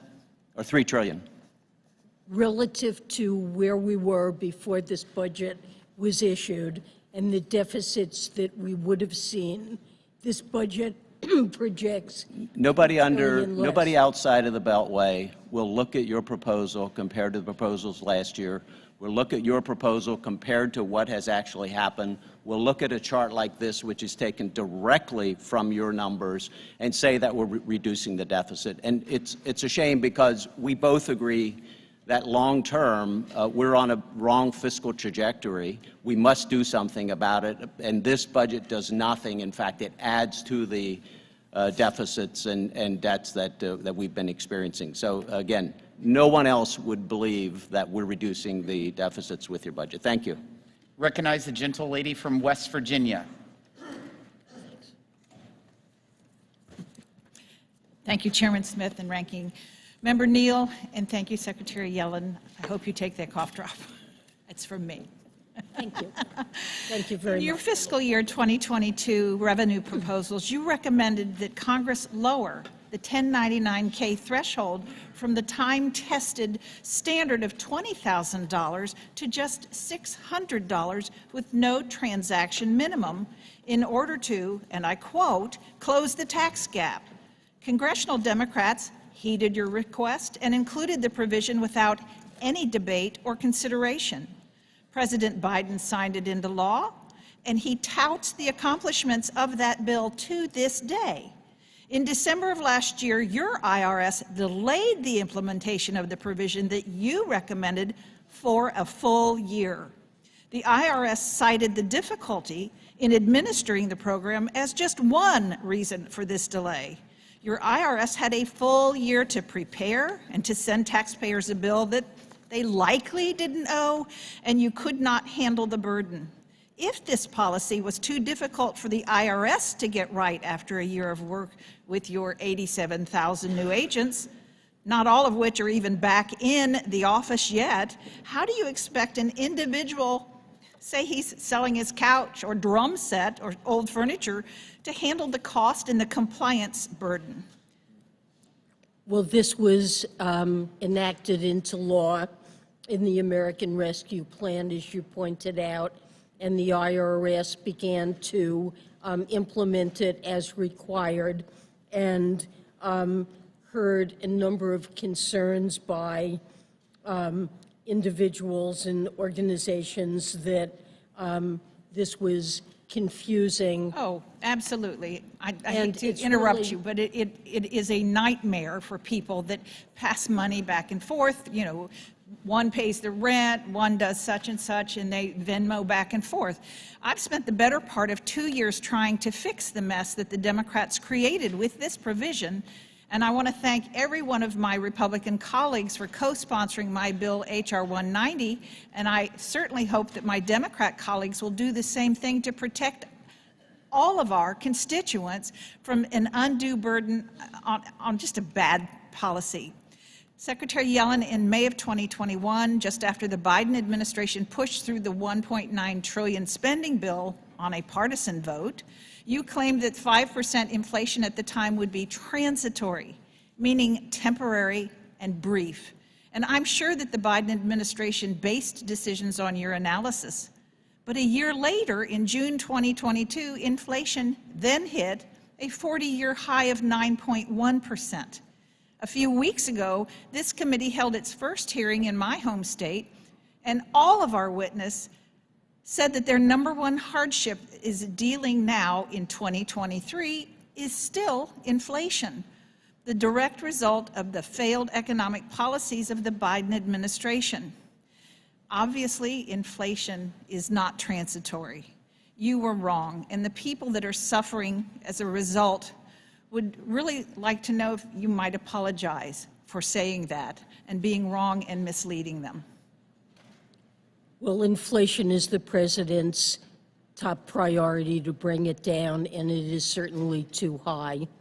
It has come down off its highs a year ago. Over the last year, we've made progress, and in part that reflects what I meant at the time was there were disturbances from the pandemic on supply chains that would eventually resolve. And due to the president's efforts and the passage of time, those supply chain disturbances have largely resolved. Please. Shipping costs have come down. They have not. Substantially. Inventories that had been depleted have largely been rebuilt. I really but think there that the remain words that inflationary pressures really should hear that is that need I'm to be sorry. dealt with, and Russia's war on Ukraine has also exacerbated back. inflation. The gentlelady all over from the world. Washington is recognized. Thank you, Mr. Chairman, and thank you, Madam Secretary. I'm way on the other side here. Thank you for your time today and for just all of your attention to the needs of working families and struggling Americans. And in particular, I want to thank you for recognizing the importance of affordable housing by introducing in the budget an increase in the low-income housing tax credit or the housing credit, and a reduction in bond financing necessary to trigger more housing credit equity. These core proposals are from legislation that I've introduced, the Affordable Housing Credit Improvement Act, which we will be reintroducing again this year with Representatives LaHood, Beyer, and Wenstrup.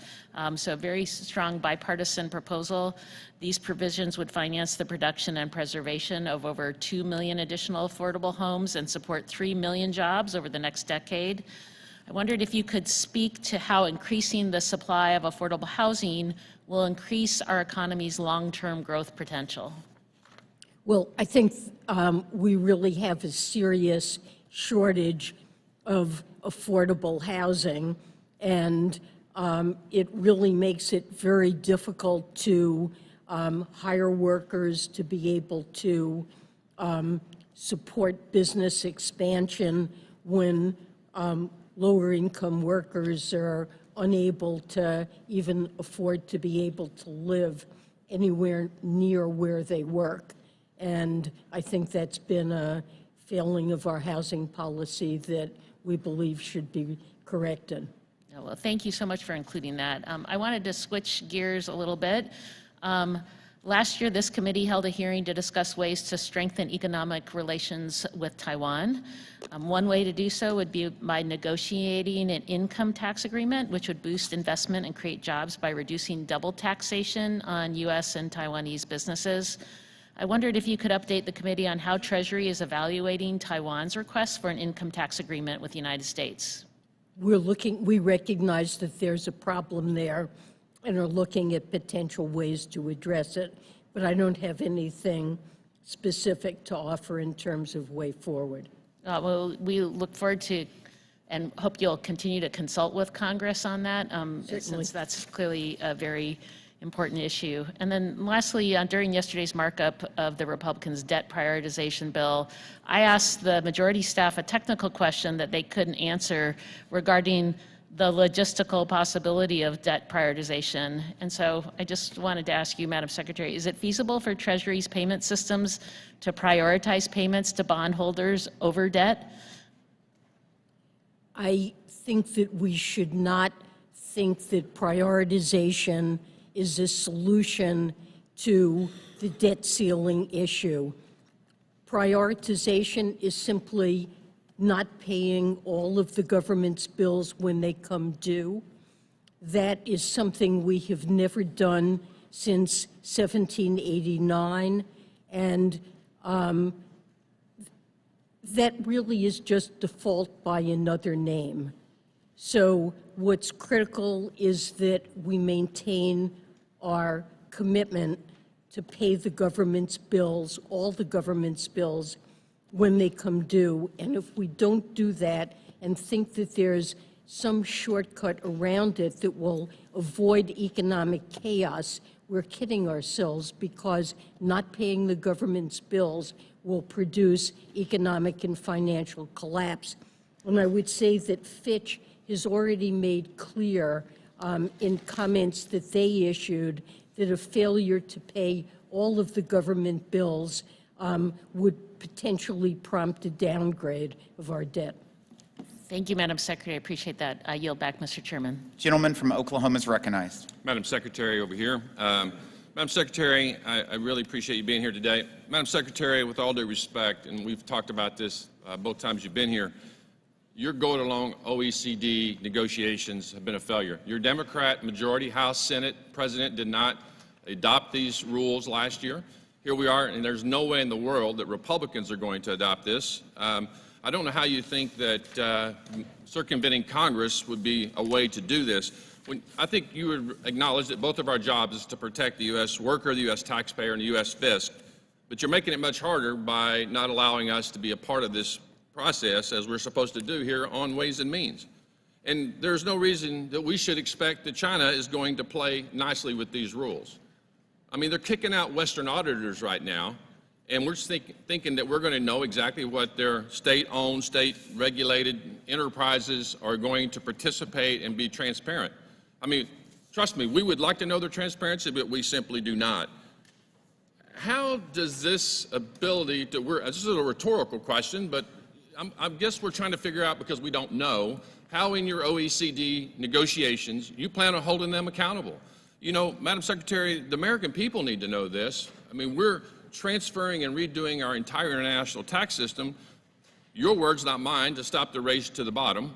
And we have asked repeatedly, myself, Kevin Brady, others, I'd like to once again submit another letter for the record requesting Without information. objection. Thank you. Madam Secretary, what are you doing to prevent China from cheating? Madam Secretary, when are you going to release the analysis of the impact of Pillar 1 and Pillar 2 tax frameworks on the U.S. fisc? And do you have the revenue modeling data, or are you just not sharing it?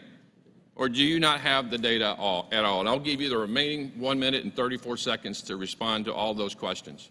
We've presented in the budget estimates of the impact of Pillar 2, which we urge adoption of by Congress. Other countries are adopting Pillar 2. The European Union has already adopted it and put it into effect. And this is a huge positive for the United States. Of course, it's up to Congress to decide if we should come into compliance with Pillar 2 or not.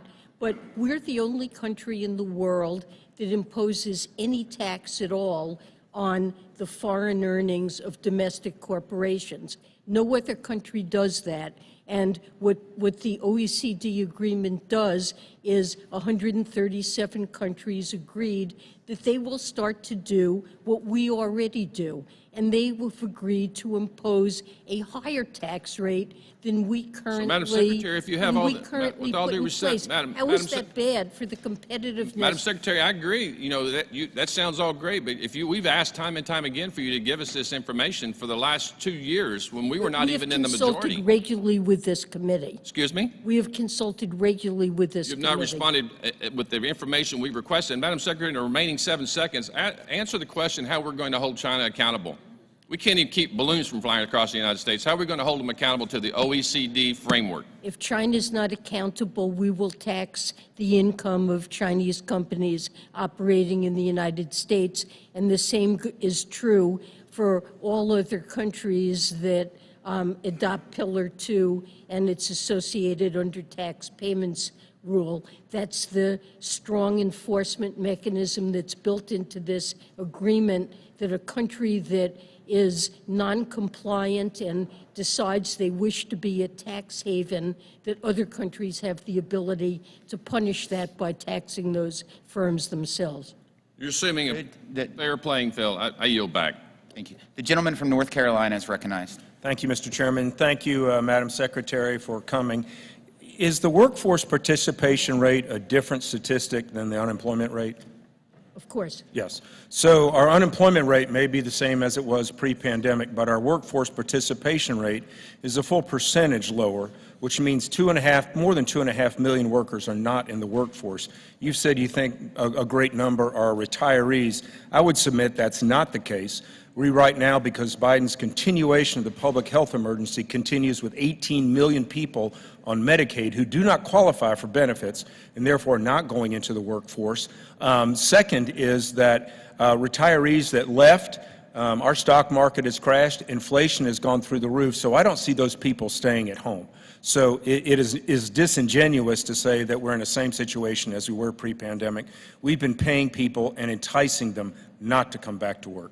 Second point, the Inflation Reduction Act passed without a single Republican vote. It was done behind doors, a very partisan piece of legislation. Fortunately, Senators Thune and Sinema dropped an amendment which passed 57-43. The Thune amendment fixed a provision that said that small and medium-sized businesses, which are in my district, could be subject to the books, it fixed this.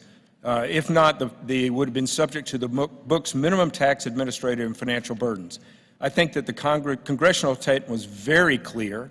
I think this administration has done everything it can to run around congressional intent. I ask unanimous consent to insert into the text the amendment, debate, and the final vote tally for the record, Mr. Chairman. Without objection, so ordered. Secretary Yellen, as you remember, there was a bipartisan amendments to clarify this in small business. Do you agree it was the intent of Congress in the Thune Amendment was to maintain the current law aggregation rules? Yes or no?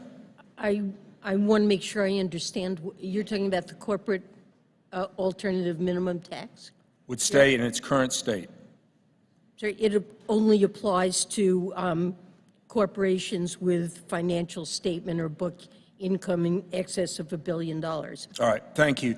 On another topic, I've heard from many small businesses in my district. I have a very research and development strong district and state in North Carolina, very concerned about the lapsed R&D expensing loss. This is a major problem for new startups when they're trying to develop new cures and new drugs. This is supported in the House and the Senate by Democrats and Republicans. But as far as I can tell, the R&D expensing was omitted from the budget. Will you commit to helping us get Section 174, the R&D expensing, across the finish line so that these companies will not be hurt? Well, we are in favor of support of R&D. Currently, the FDIC, which is part of the taxation system for firms with derived intangible income. So it's really hurt our young businesses that are trying to start out. That and working with Congress to put something more effective. I appreciate that because it hurts small businesses that are trying to put new molecules, new cures when they have no income coming in. Lastly, can you explain to me what the rationale is of taxing unrealized gains? we are taxing something that someone has not even realized yet, when in the future that number could actually be a loss. And so we're going to go after them for a potential. It's like putting somebody in jail for a potential murder that they might do. So what is the rationale? We have a situation where hardworking teachers and firefighters are paying a higher share of their income in taxation than billionaires who derive most of their income from unrealized capital gains. Well, they have to realize them to gain income. Well, we're suggesting a tax on individuals earning more than $100 million that would essentially be a prepayment of taxes that are due upon death. So we want to get the money in now so we can spend it now, so there'll be even further deficit in the future. I think it's entirely fair that extremely wealthy people should I'm not, be taxed. thank you. I've used up my time, but I'm not talking about the wealth of the person. I'm talking about the actual theory of attacking somebody before they've actually gained their money. And again, it's like putting somebody in prison before they've done the murder. So we want to thank you the for that, gentleman. Mr. Chairman. I'll yield back. The gentle lady from California is recognized. Secretary Yellen, I thank you for being here. Last year, during our fiscal year 2023 hearing, I asked you what Treasury was doing to address the unacceptable fact that low-income EITC filers were getting audited 4.5 times more frequently than all other taxpayers earning under $500,000. You answered this. You said the resources available to the IRS have been simply gutted, and it does not have the capacity to enforce our tax laws as they apply to high-end evaders. It also meant that taxpayer experience was unacceptably poor, with long wait times for calls and a backlog of unprocessed returns. Well, we heard you, and thanks to the Inflation Reduction Act, we put in $80 billion to the IRS to improve these functions, and we can already see the positive effect. Contrary to the massive misinformation by those on the other side of the aisle, there has been a sea change. And in fact, the Washington Post just did an article earlier this week saying the IRS embraces for the unthinkable a normal tax season. And in fact, it said the IRS's massive funding boost has begun to reach the front lines of the tax season. It's vaulted the agency from more than a decade of disarray to a once unimaginable position, a functioning tax service. The IRS is answering 90% of its phone calls, has squashed its backlog of overdue returns, introduced new online taxpayer tools to keep pace with private software companies, and processed 99.7% of returns filed this tax season. And not only that, tax professionals are saying that now the agency will be able to keep up with phone calls and written correspondence, and most importantly, disperse for refunds in a timely manner. So, and also, I just have to say, phone calls are getting answered with an average wait time of 7 minutes only. And also, of the $850 million spent by the IRS, more than half of the funds have gone directly to taxpayer services. Yes. I also want to address an issue from earlier, which is the IRS does have a law enforcement team that they use for extremely serious cases on noncompliance. Earlier, the gentleman from Georgia demanded there be no additional ammunition purchases. But actually, these law enforcement officials need ammunition to even qualify for their job. This demand from the gentleman from Georgia would actually put law enforcement officials in harm's way and is actually anti-police. So can you address both issues about the increased functioning of the IRS and this law enforcement issue? Well, I agree with what you said on both scores, and I appreciate the description you gave of all of the ways in which taxpayer service has improved since the IRA provided this funding. It's a high priority, and there will be more to come. And there will also be a focus on hiring skilled tax attorneys and accountants who will be able to audit the returns of high-income and wealthy taxpayers, complex partnerships, corporations, where we know there's very substantial underreporting of income, and there will be an increased payoff to that over time, and that will be another important focus that you will see play out in terms of a reduction in the tax gap over time.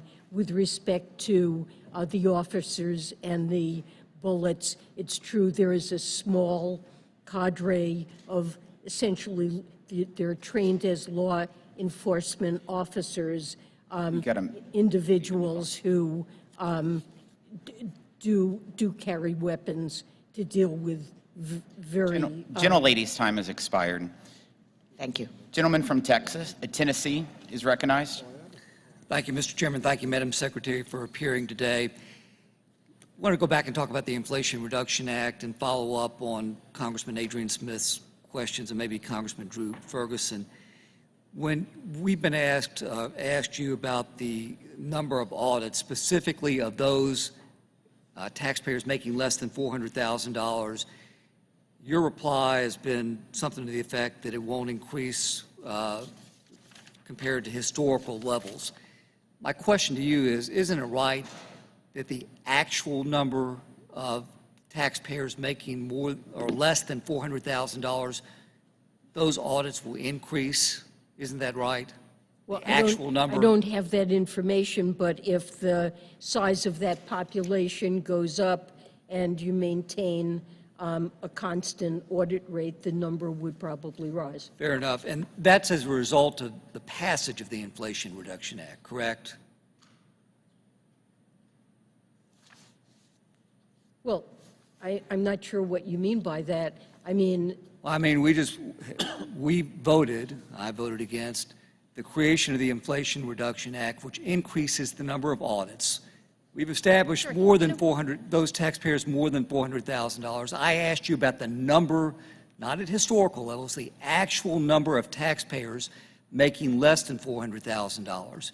You gave me your answer, and I'm asking you, isn't that, ma'am, I'm asking you, isn't that a direct result of the passage of the Inflation Reduction Act? it depends on what the policy is. I've directed the IRS not to raise audit rates on individuals or small businesses earning under $400,000. And what's happened is the IRS has been starved for resources. Let me ask you this. This is in relation to the letter that was sent by the Congressional Budget Office to then-ranking member Kevin Brady and then-ranking member of the Budget Committee Jason Smith, dated August 25th, 2022.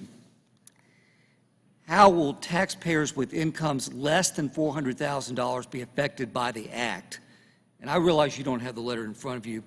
The Act will affect taxpayers with incomes less than $400,000 in several ways.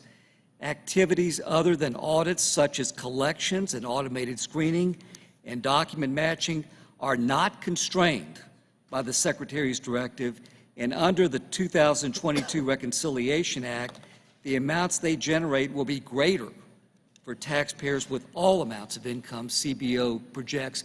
My question to you is, you don't have any reason to doubt what CBO cites in this letter, do you? Look, we want taxpayers to be able to pay and to pay the amounts that are due. And presumably improvements in technology may raise compliance in ways that are not directly related to the fraction of individuals that are audited. And you know, the failure automatic of screening of and document matching for those taxpayers under $400,000 will be increased. You don't disagree with the CBO report, do you? I haven't read it in detail, but fair enough. I'll submit this for the record. You know, we have a $7 trillion tax gap, and the IRS really needs to close that because it undermines the fairness and effectiveness of our tax system, not to have a system that collects taxes that are owed and due. The gentleman from Pennsylvania is recognized. Thank you, Madam Secretary, for being here and for your time today. We appreciate it. I want to address a separation of powers issue and concerns with the IRA. The IRA's free trade agreement requirement, specifically for critical mineral inputs on batteries, was clear, and congressional intent upon the passage of the IRA with respect to that was clear, and yet the administration is now seeking to redefine free trade agreements, which everyone knows to do that would require approval by the members of this body, now referring to it as a, quote, free trade area, in order to extend the law's benefits to Japan and the European Union, with which the United States does not have a congressionally approved free trade agreement. Madam Secretary, are you aware that during the pandemic semiconductor chip shortage, Japan and Germany withheld semiconductor chips from U.S. automakers here in our country in favor of their own automakers? I wasn't aware of that, but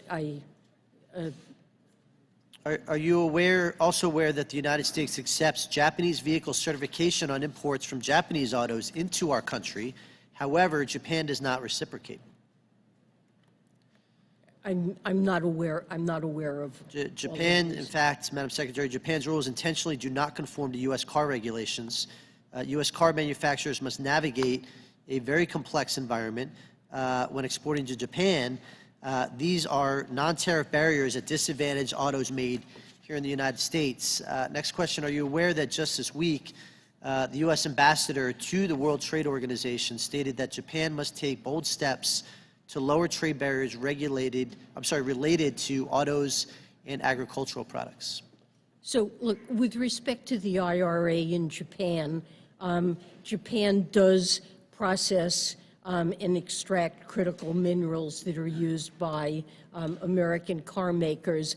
And the thought is that in order to improve the security of our supply chains, the United States might negotiate agreements pertaining to critical minerals, not to say that the conditions are there now, but that there would be negotiations of agreements with countries like Japan or with European countries. There would have to be requirements. They wouldn't, presumably a requirement is that you couldn't put export controls in place I understand that, but with in a regard- crunch would prevent, enable a country to Understood. withhold exports. So this would be a matter of arriving at agreements. They might have labor or environmental standards. Surely you understand that promote requires free trade. congressional approval, correct? This misinterpretation is essentially a balance of power, I think we separation of power need to issues. be in close communication with this Understood, but I just committee. want to point out the disparity. Absolutely. Are you aware that U.S. autos exported to the EU incur a 10% tariff? However, the United States only imposes a 2.5% tariff on European auto imports. This may all be true, but what we're talking about are critical minerals and attempting to meet the objective of Congress in passing this legislation. My time's about to expire. Last question. To improve supply chains. Last question. Are you also aware, this is to my point, that China is the biggest supplier of battery technology and production to both Japan and EU, the countries I'm referencing? We're trying to reduce our dependence on China with this legislation. My time has expired. I yield back. The gentlelady from Wisconsin is recognized.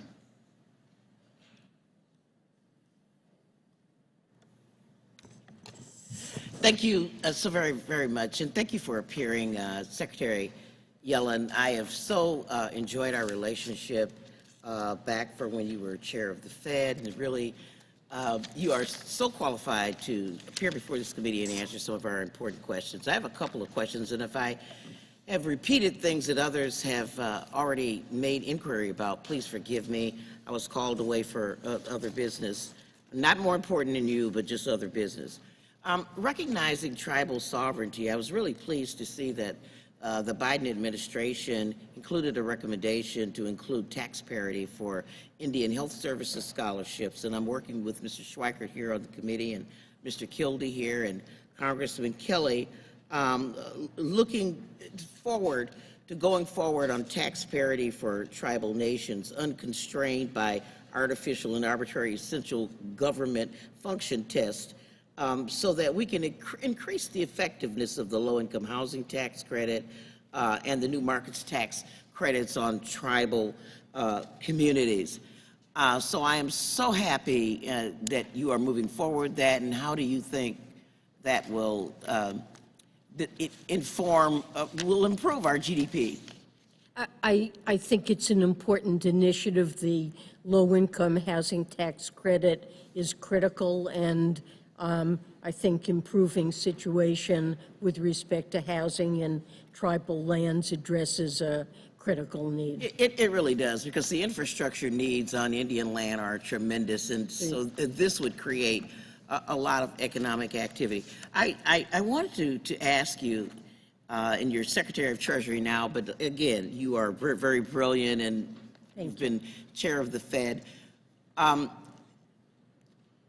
You say that the Biden budget will cut the deficit by nearly $3 trillion over 10 years. And I am delighted to see that you are not proposing doing that with austerity tactics, like just eliminating, of course, we're getting out of the emergency stuff, but the EITC is expanded, the child tax credit is here. SNAP, you haven't talked about reducing. You certainly are protecting the ACA, recommending child care.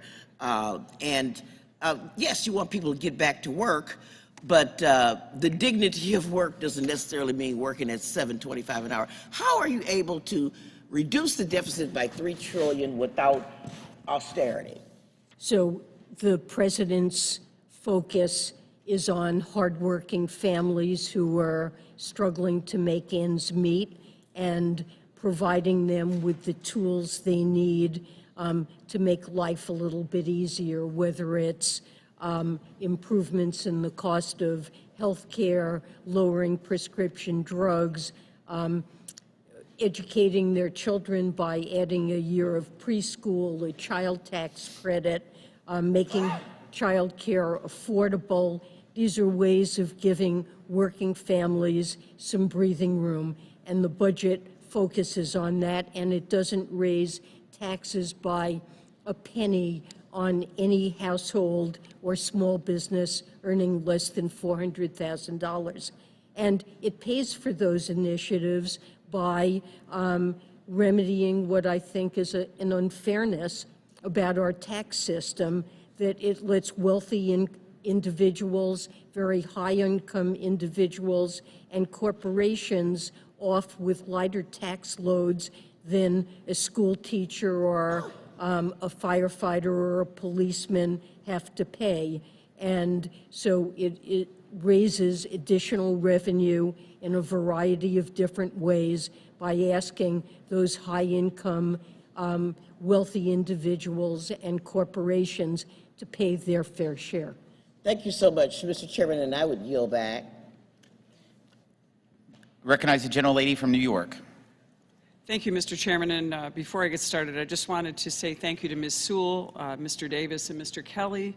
I look forward to working with you on this crucial legislation relating to the new markets tax credit and making it permanent. The credit has delivered for districts in my own upstate New York district, and I'm committed to pushing this priority across the finish line.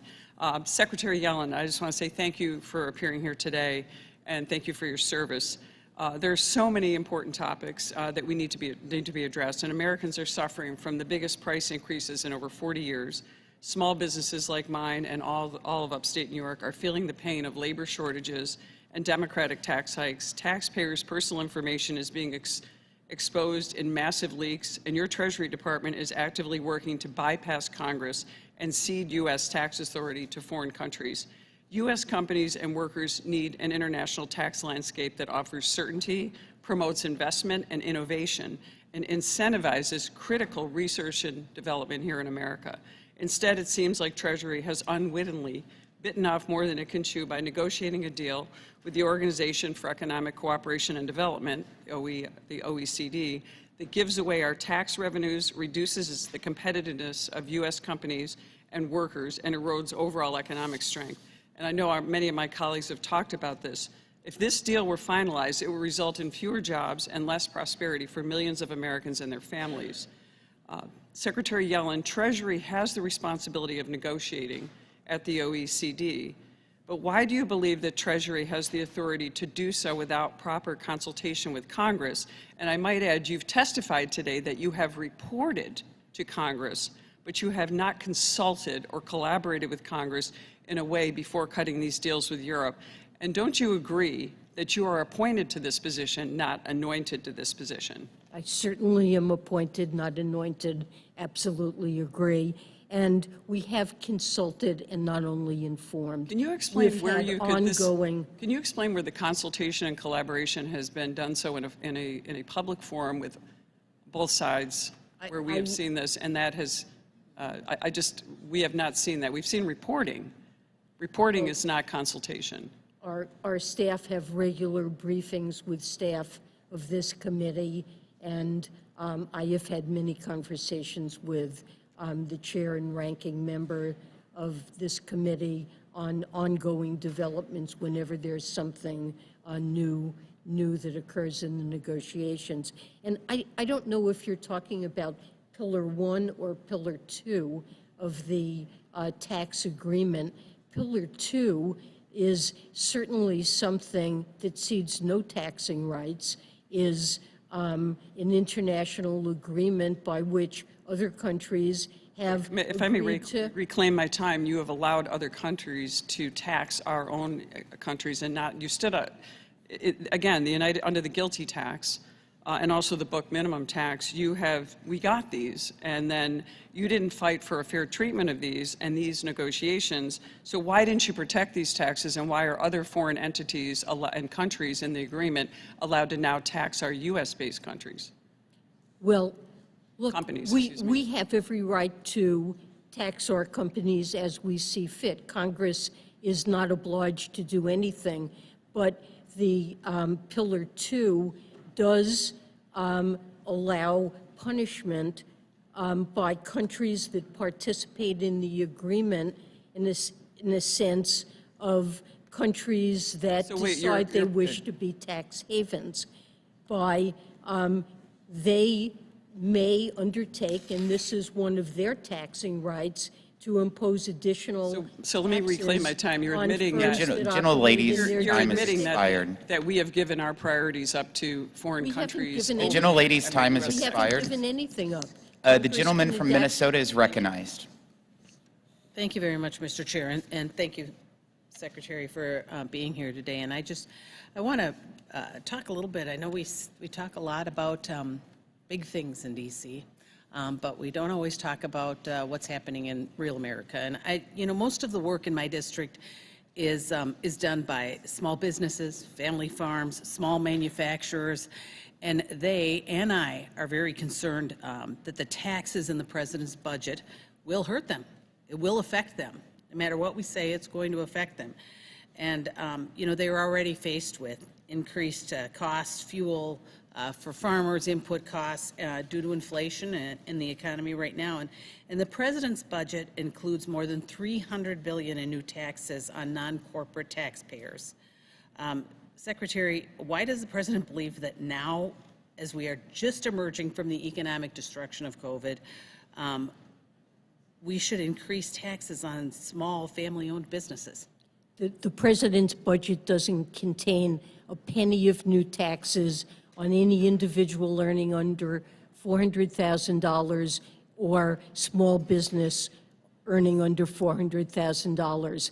So the taxes that are raised are all on high income, especially very high income individuals, and on corporations that are not small businesses, and that benefit from many tax preferences and lower tax rates. In some cases, income isn't taxed at all, and it results in a situation where many of your constituents who are concerned about rising costs and health care costs and the cost of education and are burdened by such costs, it results in a situation where they're paying higher tax rates, higher fraction of their income than a billionaire who earns Well, ma'am, most of their income. I reclaim my time, and Secretary, with all due respect, I mean, we are facing limits, and so I just wanted to, because I think we disagree on that, and I think that we're reading things differently and understanding what's in the proposal, and I think that's why the chair earlier asked for the legislative copy, the legislative language of it, because, and I'm reading the Green Book. I'm sorry, the Green Book contains I'm looking as at much it. description Ma'am, as I'm you looking could. at it, Secretary, I'm looking at it right now, but I think that's so that we are looking at the same thing, because we have a much different understanding of how the taxes are going to affect those people in my district. And just, you know, so I will say with the tax increases that are included and the death tax included in the president's budgets, you know, I got to wonder, how does the president expect family farms to survive with all of the things that we're burdening them with? And I have real concern about that. And I know that last year we fought very hard regarding the stepped-up basis, and I believe it's back in here. Like I said, I'm continuing to read because we got the green sheet or whatever you call it yesterday, so we're continuing to read.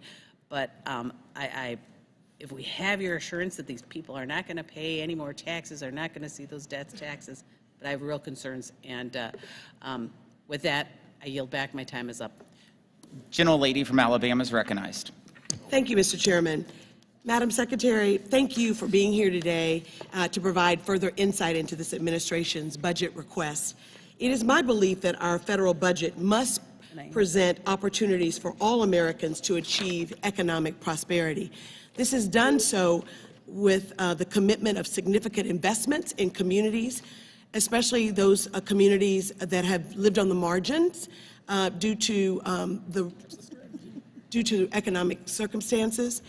I can think of no better tool to achieve the kind of leveling the playing field in marginalized, vulnerable communities than the new market tax credit. I want to join Representative Tenney in applauding President Biden's proposed budget for including a permanent extension of new market tax credits. This crucial tax credit has been instrumental in promoting economic growth and development in underserved communities, creating jobs, expanding businesses, and including access to health care, job training, child care, and other important social services. The new market tax credit is a valuable tool that has enabled investors to inject much-needed capital into distressed communities. Since its inception, this program has delivered over $120 billion with a B in total project investments, providing a lifeline to businesses and communities that have been long overlooked. In my hometown of Selma, Alabama, the new market tax credit is supporting the expansion of a business called GMI, which produces silicone-based alloys and other strategic materials which feed our nation's supply chain for semiconductors, solar energy products, military energy storage, and the like. The expanded facility in my hometown generated 100 skilled jobs. It is this level of success that I would like to see replicated in districts all around the country. I know that this is currently in the proposed budget, but I want to assure you that it has bipartisan support. In the 117th Congress, I introduced the bipartisan legislation to make the new market tax credits permanent, H.R. 1321, and we had 126 co-sponsors. I look forward to working with my colleagues like Congresswoman Tenney and also reintroducing a similar piece of legislation. Last Congress, I also introduced the Rural Jobs Act with Chairman Jason Smith to expand the program and to provide $1 billion in new market tax credit allocation targeted to persistent, underserved rural communities.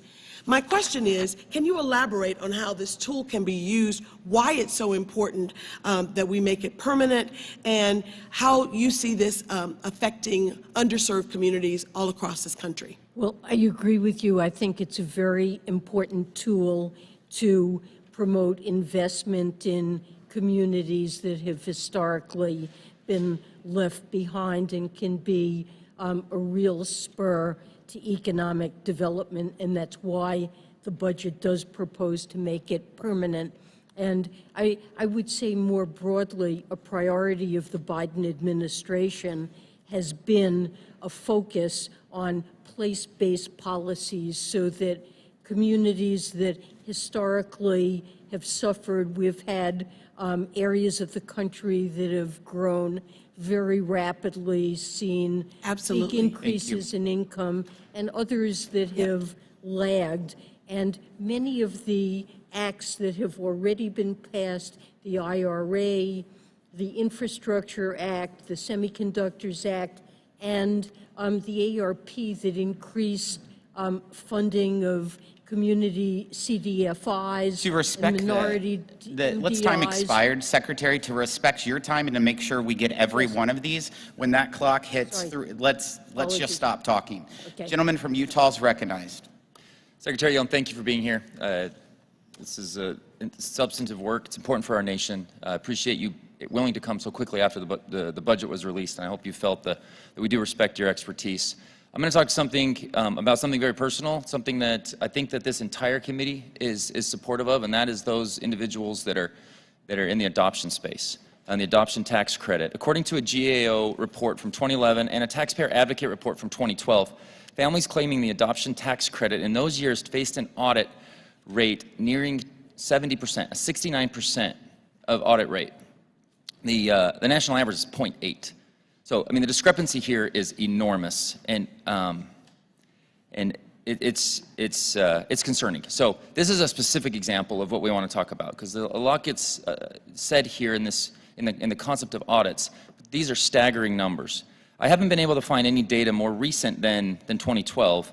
What has been the audit rates for families claiming the adoption tax credit over the past 5 years? So I don't have that information at my fingertips, but I would be glad to get back to you. And I think the issue that you're raising is certainly a legitimate one that we try to work with you on and better understand. These are families that are watching what's going on. They're concerned that this is only going to ramp up as opposed to go away, and that's a staggering issue. The fact that you have it here is okay. Is it something that's been being collected over the past several years, to your knowledge? I honestly, I need to look into that. I just am not certain. I assume that that data is available, but I need to check this into committee. it, and we'll get back to you. Thank you, Secretary. I joined this committee with real legislation that should be hugely bipartisan to help address this and other issues with our folks that are out there adopting foster care and from infancy. And I mentioned that this is very important for us. One piece of your testimony, and I'm going to keep the time here. One piece of your testimony, it talked about the race to the bottom with respect to corporate tax rates. I can give specific examples from Procter & Gamble, from Nucor. These are rural-based companies in my district, and I've met and sat down with each of them. When they talk to me about when their taxes become globally competitive, so from the Tax Cut and Jobs Act, the two things that they highlight the most is, one, their ability to pay middle-class and frontline workers more salary, and they've got the data that shows that they raise those wages. And the second thing is what they've been able to do to give back to their communities. Ambulances for Box Elder County, a specific example that sticks out to me. I'm concerned at the communication that just going ahead and not looking at what actually happened with some of these tax rates when we became globally competitive, and just going ahead and raising them just to cover more spending that we're seeing from the president's budget. What am I to tell these companies right now, as there's a potential from 21 to 28% increase, which is an enormous and it will be a very impactful increase? What am I to tell these individuals? Well, I think that the tax cut on the corporate level that was introduced by the Tax Cut and Job Act, I think it was appropriate to cut corporate tax rates. It wasn't, we had one of the highest rates globally, and it needed to come down, and it wasn't very effective in raising corporate tax revenue, but it came down too much. And I don't think we've seen the economic payoff from that in the form of great increases in investment spending. Thank you. I'm going to, and thank you so much for that. The gentlelady from California is recognized. Thank you, Chairman Smith, for holding this important hearing, and thank you for your service, Secretary Yellen. Progressive spending has led to record inflation, and now this administration wants to add fuel to the fire. I was alarmed yesterday when I discovered the President Biden's request includes a 15% increase to the IRS annual funding. That's a $2.1 billion increase over the enacted funding levels for 2023 on the top the extra $80 billion Progressive gave to the IRS last year. The IRS exists to serve Americans, not to make the lives of taxpayers harder.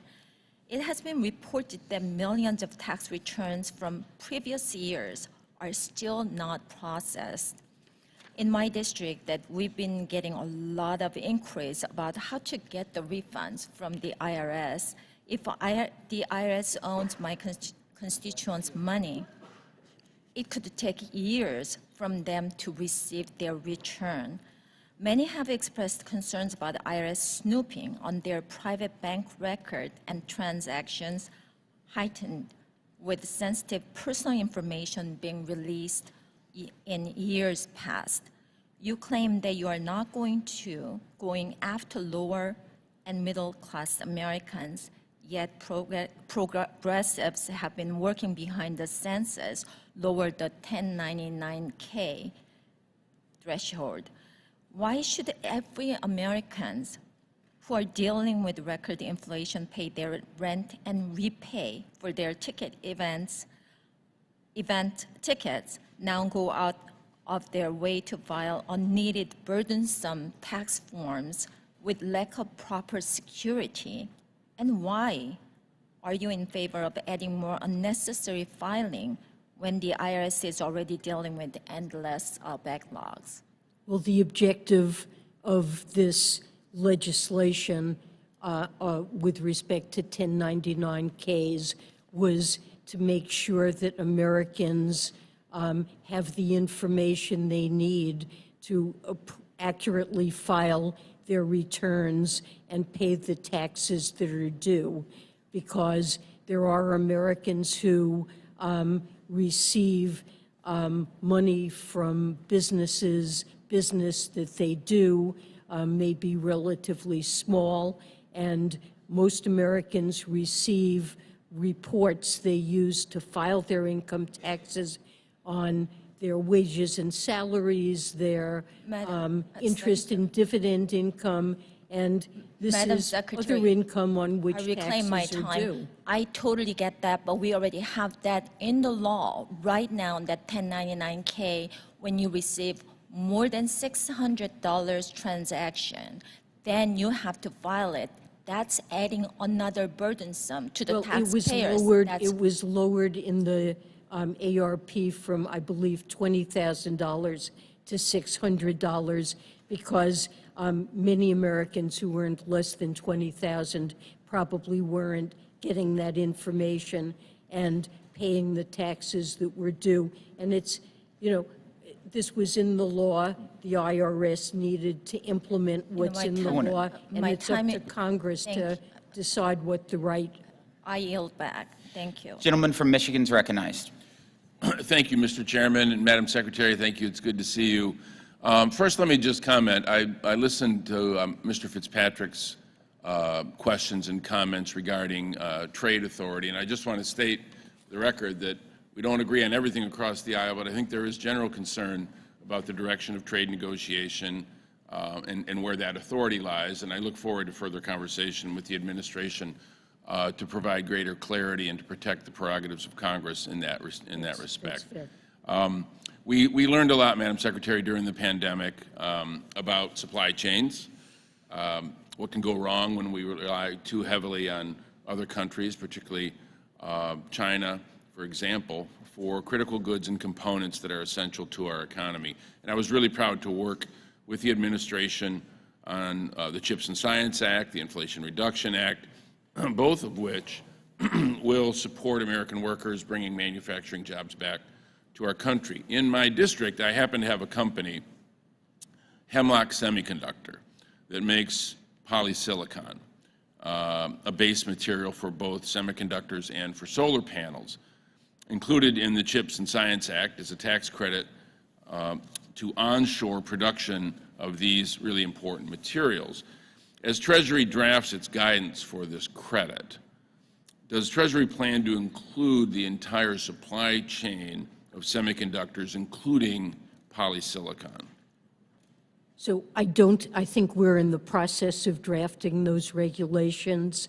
I don't have the answer to your question, but we would value your input on this, certainly take it into account and get back to you on this matter. I appreciate that. I'm certainly not in a position as a single member of Congress to express congressional intent, but I know as I was working on this legislation, this is certainly the sort of application that we had in mind for the credit, and so I'd ask you to take a very close look at that. Certainly, we will do that.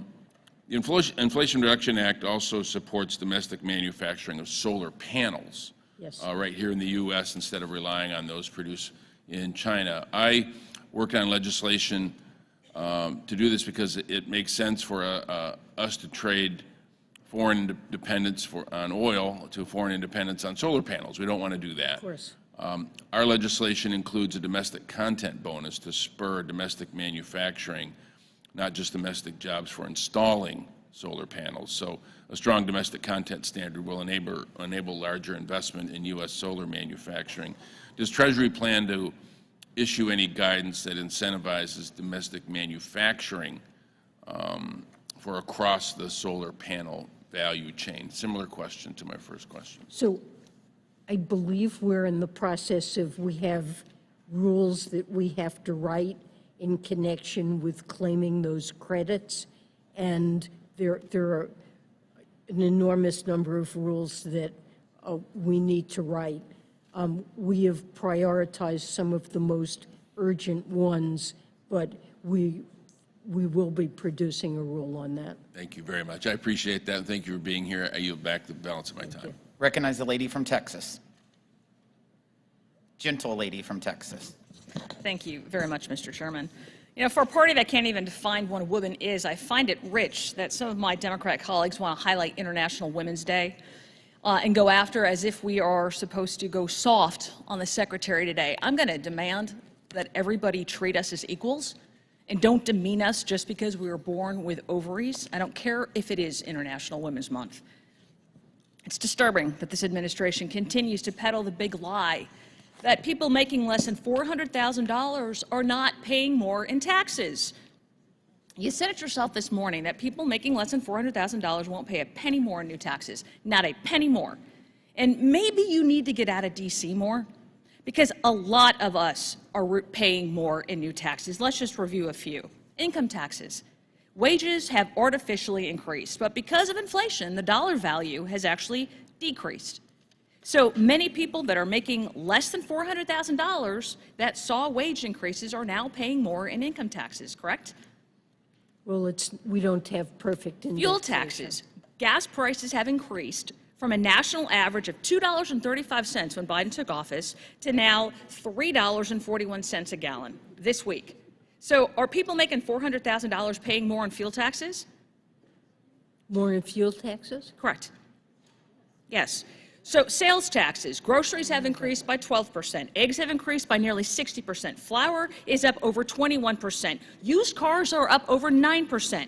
Are people making less than $400,000 paying more in sales taxes for simple things like food? Okay, ad valorem taxes. Housing prices have more than doubled in many markets around the country.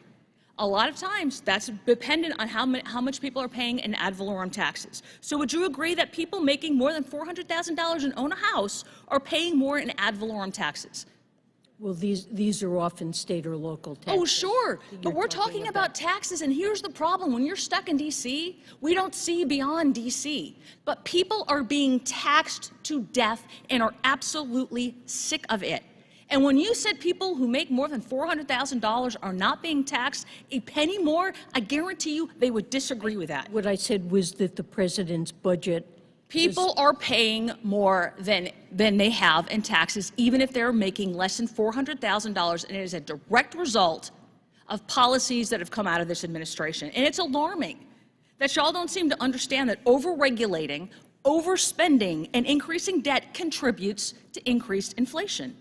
All of us are suffering from increased inflation, 14.4%. And yet, this administration keeps throwing its hands up and saying, it's not our fault, we didn't do anything. You've had party rule for the last 2 years. Take some responsibility. The president is Last June, you told this committee that spending had come down and that there was no doubt that inflation was too high. And yet, the Inflation Reduction Act that you just lauded used budget gimmicks and, in fact, added $745 billion in new spending. And now the president has come out with a massive budget, $7 trillion almost to spend, and then $4.7 trillion of new tax hikes. That meets the very definition of tax and spend. And is that not a return to increase in spending? the president's budget and the laws that have been passed reduce many burdens on American households. It makes health care through the ACA far more affordable than it was. It Gentleman from, the increase in gentlelady has premiums. yielded back her time. The gentleman from Iowa is recognized. Thank you, Secretary Yellen, for being here today. Greatly appreciate it. Both Congress and the U.S. companies have been sounding alarms about Pillar 2 since the model rules were released in December of 2021. You know, the concerns, obviously, of how it was negotiated and also what was exactly agreed to. But I want to focus on probably the most common issue that I'm hearing about from our companies. Under the agreement, non-refundable tax credits can bring a company's U.S. Pillar 2 effective tax rates below 15% minimum. As you know, our tax laws are full of non-refundable business tax credits enacted by this committee over the decades, most notably the R&D credit. Other countries like the United Kingdom were able to protect this credit in their negotiations. And I'm trying to understand why the Treasury Department would agree to curb and eliminate this incentive created by Congress to encourage investment, because we saw it beneficial to this economy. So the question is this: Secretary Yellen, why did the U.S. Treasury not try to negotiate rules that protected the U.S. R&D incentives in the same way the UK did, in the same way other European countries did, and we lost ours? Well, I think that some of these incentives would have been lost under the BEAT, and our proposal would repeal the BEAT in favor of the undertaxed payments rule consistent with the model agreement, and in that sense is more favorable for R&D than what would otherwise have been the case. So in all fairness, so you're saying you're fine with it, that you're not going to go to bat for this R&D tax credit. You're not going to ask the other countries to accept it. Well, we've said that we would look forward to working with Congress on an R&D credit that would be effective. You know, and I know that's a refundable tax credit. That's never going to happen because that's worth billions, trillions of dollars. That's just not going to happen. I mean, this is a big deal. I mean, this is a really big deal to every company when they can't take this R&D credit part of to lower that 15% minimum, and yet the UK did and other countries did. I mean, we're at a tremendous advantage. Now, I hear what you're saying. I hear what you're saying, and it's sort of capitulation. But, I mean, do you understand what these companies are asking here? Well, most companies are able to make use of it because they don't come under these rules.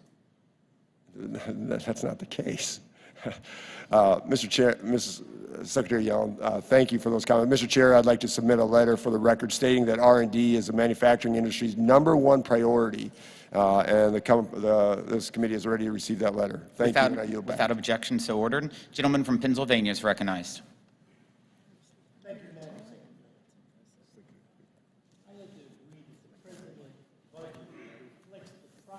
Would you turn on the mic? Thank you, Mr. Chairman. Madam Secretary, I'd like to agree that the President's budget reflects the progress that we have made, and I want to make sure that he knows I thank him for his leadership in what you're doing. So I sincerely thank you very much. I want to speak about an issue I had spoken to you in the past about, an issue that really concerns around school buildings and facilities. I'm raising the issue about the rehabilitation historical tax credit, and that's an issue I've been working on for a long period of time. We have 2 high schools in my congressional district that discovered life-threatening asbestos. And basically what I've been attempting to do is to see if we can put together, the school buildings are at age 70, and I've basically been attempting to find ways to deal with school. So what I want to do is get your thoughts on allowing our nation's public schools to access the historical tax credit and to use that tool is an issue I've consistently been raising. I'd like to get your thoughts on it. Well, I think you're raising a very important issue in terms of dealing with school buildings, and it's something the administration thinks is important as well, and we can discuss what might be appropriate to deal with that issue and work with you on that. Good. I want to thank you, Madam Secretary, for coming forward to me. Thank you for your honestness. Thank you again. I yield back, Mr. Chairman. Thank you. The gentlelady from New York is recognized. Madam Secretary, you know my district very well because you were born in Bay Ridge, Brooklyn. Your alma mater is Fort Hamilton High School. So you also know that my district is one that is home to hardworking Americans who are trying to make ends meet during record high inflation. As this administration continues to recklessly print and spend money, is pushing American people to the limits. This administration is literally giving money with one hand, and then they're taking it with the other when people are paying higher costs, whether it be the supermarket, the gas pump, the utility bills, et cetera. Seniors in my district, you know Bay Ridge is home to many seniors, are struggling to stay in their homes, and it is nearly impossible for young families to buy their first home. And CNBC reports credit card debt is at an all-time high, putting households near a breaking point. And all this while the Fed continues to raise interest rates and Democrats continue their spending spree. The public deserves to know, as do the members of this committee, how long you are aware that the massive spending packages were pushing us closer to the debt limit and why you stayed silent for so long. As you know, on December 23rd, 2022, Congress, under the Democrat control, passed $1.7 trillion omnibus spending package, which came after 2 years of aggressive unchecked spending and record deficits. However, you waited nearly a month until January 13th to send a letter to Speaker McCarthy in saying that we will be reaching the statutory limit and that you'd have to take extraordinary measures. Yes or no? Did you warn the president at the time that he was jamming through this package that you were going to be reaching that limit? Well, look, we have run deficits for most of our history, and it's clear that we continually need to issue more debt in order to finance them. But did you warn the president that we were going to be hitting the debt limit? Or did you wait? Did you purposely wait? Or did you tell the president? The president knows very well that we would reach the debt limit, and members of Congress know that as well. And we sent you, we sent Congress, as we always do, a notification when it became clear that we would reach the debt limit. Were you told by anyone in the White House not to say anything during that time of negotiation? Of course not, and it's very clear what the outstanding debt is. It's entirely public information. It is true, but I find it odd that that 3-week period between when that package passed or when it was even negotiated, that you didn't say anything as the Treasury Secretary to sound the alarm that we were heading down this, that we're going to hit, you're going to have to take extraordinary measures. It seems like something that the American people would want to know while they were jamming through this excessive package. But I'll move on to say that the Federal Reserve continues to raise interest rates to slow the amount of money circulating through the economy to drive down demand for goods and services with the goal of lowering prices and reducing inflation. But this, as you know, will not work. It does not work when government spending and the printing of new money continues at unsustainable levels, reducing the value of the dollar. Isn't it kind of like trying to pour water on a fire while also pouring gasoline? I mean, you admitted you were wrong when you said inflation was transitory. Will you be honest with the American people today and just tell them the truth that the inflation will not return back to the 1.4% of 2021 as long as government continues to print and spend? No, I certainly wouldn't agree with that. And this year, the federal budget has, the deficit has declined substantially, and there's been a reduction in fiscal impetus toward I understand. We're inflation. still at 6.4%, and we were at 1.4% at the beginning of this administration. I believe as long as we keep printing this money, we will never get back down to that inflation. So I hope you will pass that on to the administration. Thank you. The gentleman from Ohio is recognized. Madam Secretary, thank you for being with us today and appreciate your service to the country. Thank you. I'm going to go through a statement. I'm going to try to keep my time brief. I'm a firm believer that those who don't know history are doomed to repeat it.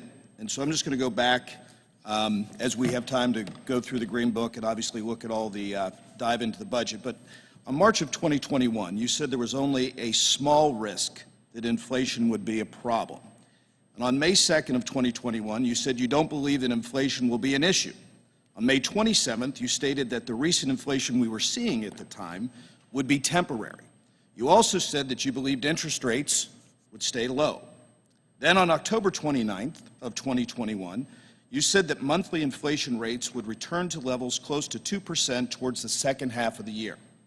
When referring to the Biden administration's infrastructure spending proposals, you actually said, I don't think these investments will drive up inflation at all. You even went as far as to say that these spending packages were actually anti-inflationary. Finally, on June 1st of 2022, you conceded that you were wrong about the path that inflation would take. And as we all know, we were also wrong regarding your projections of the interest rates. And as the Fed right now is signaling that more rate hikes will probably happen until inflation gets under control. Makes me wonder when we're going to get off the spending merry-go-round. But with that, I really would like to focus on just a couple things because energy is something that's very important. But perhaps the biggest failure I've seen in U.S. sanctions over the last 2 years has been the inability to stop Iranian oil exports to China. And I appreciate the administration's recent sanctionings of the companies involved in the Iranian illicit oil trade. However, I'm concerned that these efforts are insufficient. So, real quick question, and then I'm going to yield back. Would you agree our sanctions have been ineffective in stopping Iranian oil from being exported to China? My sense is that there is, I need to look into that more fully, but probably our sanctions have not been fully effective. We are constantly looking to enforce them better and to step them up in order to meet this objective. So, thank you. Thank you, Madam Secretary. Mr. Chairman, I yield back. Gentleman from Illinois is recognized.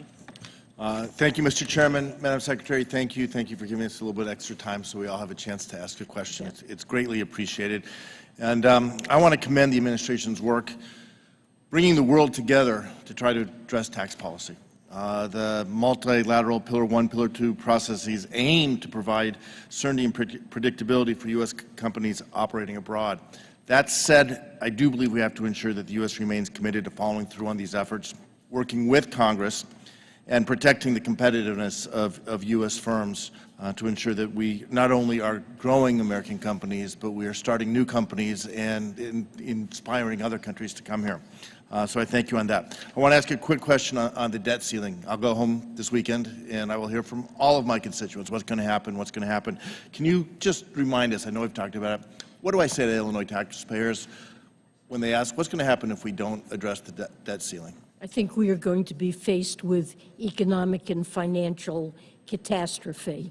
The United States government has always paid its bills since 1789, and not just some bills, but all bills that come due. U.S.